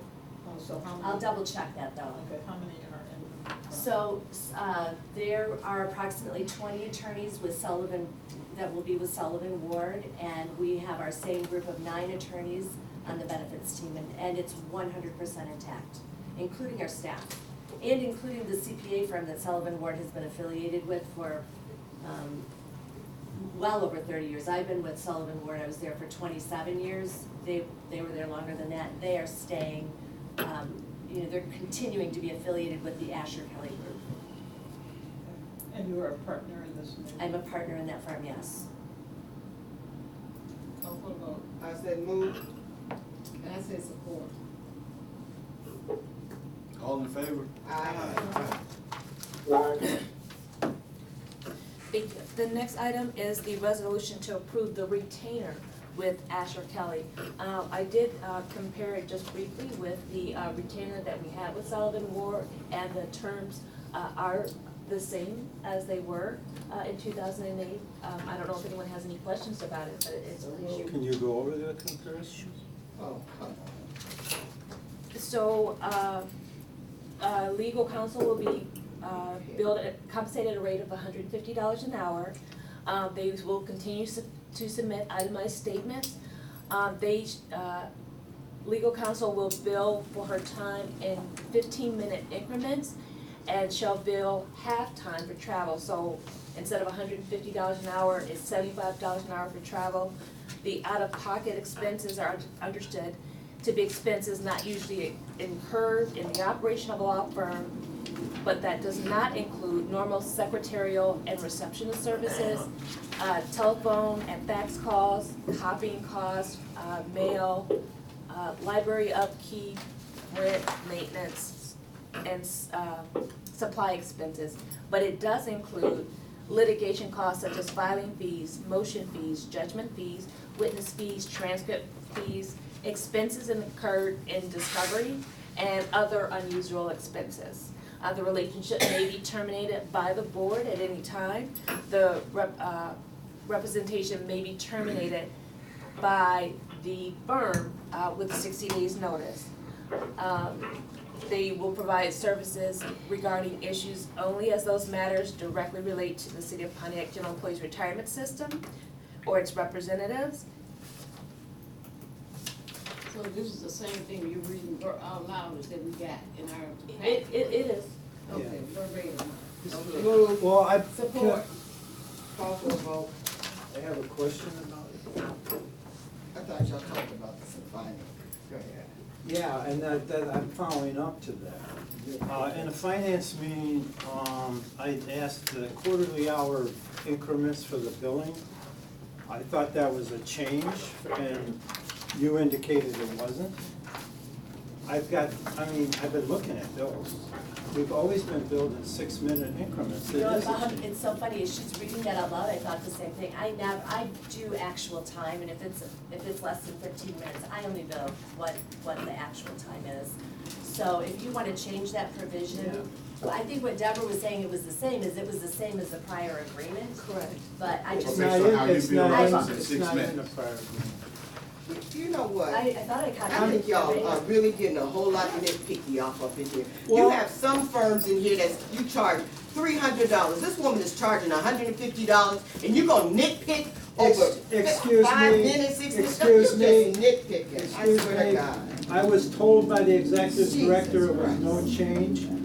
So I looked at the September bill, for example, so, a 6-minute phone call would be billed at 15 minutes under the new thing, so that's a 250% increase, and it would be a $450 increase in the September bill, which is a 9% increase for doing the same work. You can go ahead and change it. No, I have I'm- no intention of changing the way I Okay, bill. but But that's a I- very valid point. Okay, so- As she was reading it, I thought, oh, wow, I've never billed in 15-minute increments, Okay, and I don't intend to. don't have a problem with the Start. service or the rate, just, Okay, and I just don't think changing the billing methodology I have no intention for of an doing that. increase is Right. not right. No, I would come to you first to increase my overall hourly rate. I have no intention of, With the- changing how I bill incrementally. With the changes that we just talked about, let's vote on that with those additional changes in there. All right. And also, just a request, since we are doing a retainer, I would like to have your curriculum vitae attached. Just My what? I'm sorry? Curriculum vitae. Oh, sure, absolutely. So just attach it to it. So who moved the first time? I did. All right, who support? Yeah. All right, all in favor? Aye. Mr. Vice Chair, just a point of question for you. Are we asking that she revise this so that she's billed In 6 actual minutes. time? In Okay, six so you'll minutes. send me a new one? Right.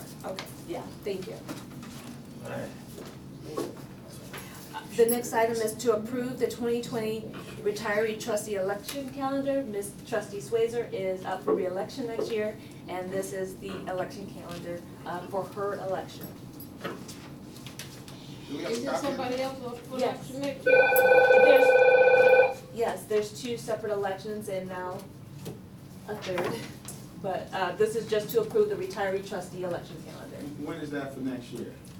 It's, The term expires on March 31st. 31st, and this is a notice of vacancy mailed to members on January 31st, and the candidates. That came quick. Yep, it sure does, if you join me. You terrorize you some more. Move. Support. All in favor? Aye. Thank you. The next item is likewise, trustee Mariani is fulfilling a partial term. It expires on March 31st. Move. Support. Swazer. Squeezer did? Yeah. Yep, moved by Ms. Wazer, supported by Alfred. Thank you. All in favor? Aye. Item K is a resolution to approve the 2020 employee holiday schedule. It is the same as this year, and it is the same, consistent with the city's holiday calendar. Move. Support. All in favor?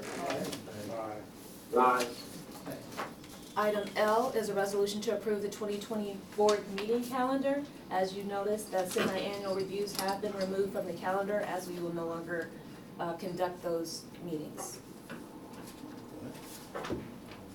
She said that, the semi-annual meetings that we meet with the managers have been removed from the calendar, so this is a straight. Move. Yeah. Support. All in favor? Aye. I'm sorry, Moved by Alfred, supported by Pete Waterman. that was L. Yes. L, now we're on Thank you. M. Resolution to approve the 2020 Finance Committee calendar. This item can be removed because we will not have the need for that open meeting because the trustees will not be,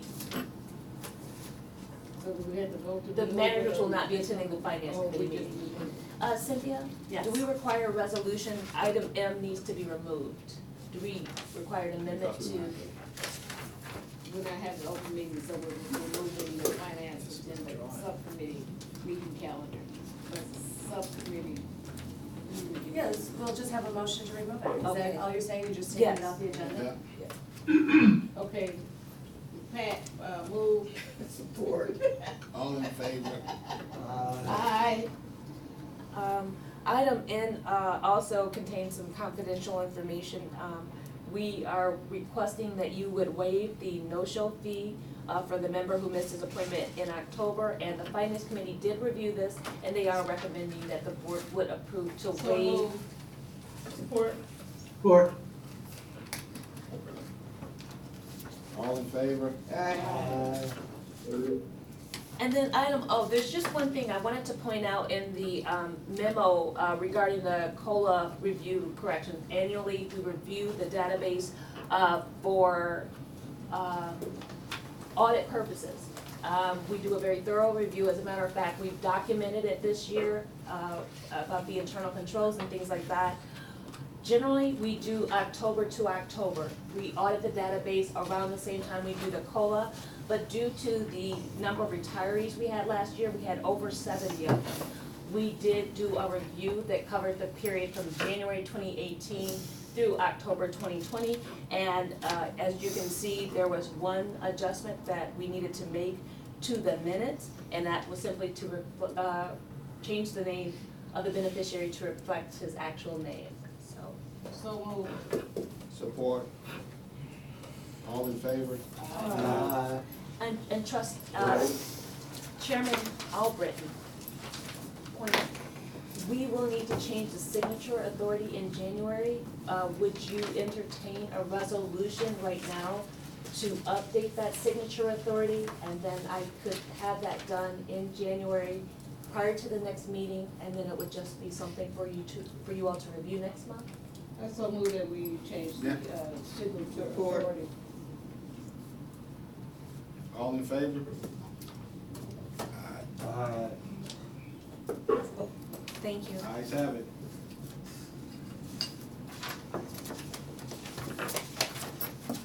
Now we're on to legal report. Thank you. So item 1 on the legal report is the Addicts Asset Management Revised Agreement. This is for trustee information. You'll recall we revised the agreement to allow for the all-cap investment. This document, I believe, has been fully executed and is in place. Item number 2, I've attached my memorandum regarding the TerraCap amendment under Exhibit B. This was sent to Finance Committee. I'm not sure if it was reviewed there. I don't have a report, I'm sorry. Do you have a copy? I gave you the report, I'm sorry, it's right here. Thank you. Okay. This was not reviewed by the Finance Committee. Okay, so, what I would know report to the board is that I have reviewed the TerraCap First Amendment to the Limited Partnership Agreement, and I have prepared a memo to the Finance Committee. In short, I don't feel that there was any violation of our side letter, but, I'll let that go through the committee process. I did it back in October, so I thought it made it to committee. Item number 3, I believe it was at the last meeting, you transitioned assets to another Northern Trust index fund. Under Exhibit C is just my email indicating that I reviewed the documents, and that although there was there was a mistake where they incorrectly referenced the trust agreement. They've indicated that the document that is governed by the name was subsequently changed. So I'm confident that the index fund is governed by the documents that we've already reviewed and required that they amend to acknowledge their fiduciary status, to provide Michigan as the governing law and jurisdiction for all legal action proceedings, acknowledge their compliance with Michigan's anti-discrimination laws, and to eliminate the arbitration provision. So that document was in a legally acceptable format. Items 4, 5, and 6 are correspondence related to various powers of attorney that the system received for its members. As you know, we review those to make sure that the retirees are protected, that someone isn't trying to get a hold of their assets inappropriately. Item number 7, Garland Domestic Relations Order. This is, I've never seen this before. So we have a situation where an alternate payee has an order that has not been entered in the court to give her a certain portion of the participant's temporary benefit. So we've been setting it aside. We were put on notice that this was going to be entered with the court. We're setting it aside for her. I can't get it entered. I tried calling her lawyer, and her voicemail is full. And I'm surprised even the alternate payee hasn't reached out to say, I want to get this money. I put right in the letter, $7,000 is hanging in the balance. We just need this entered with the court. And nobody is responding. So, at this point, I would continue to hold it. I'd like to maybe try and reach out to the alternate payee. I don't know. I'm not getting any letters back. It makes no sense to me. She's got $7,000. All her attorney needs to do is enter the order. Have you sent it certified? I have, via certified and electronic mail. Something happened. I believe that my secretary tracks all of that. So, we're gonna send it to the alternate payee. I've copied the alternate payee on all of the letters so that she sees that $7,000 will be paid upon final receipt of the domestic relations order. Can you send her another letter with that highlighted? I can do that. $7,000, won't It's a very significant Well, amount. she's not trying to get her money. Wonder if she alive. And plus, even if she doesn't have money to hire an attorney, the fact that she's getting $7,000, She might still call you. I don't know. This was a unique situation. He was in prison for many years. I don't know what. So He's not giving $7,000, so. We'll continue to try to keep reaching out. I'll send a letter out to her, highlight it. This to me seems like a very simple matter. Yeah, that's a, Should have a guardian.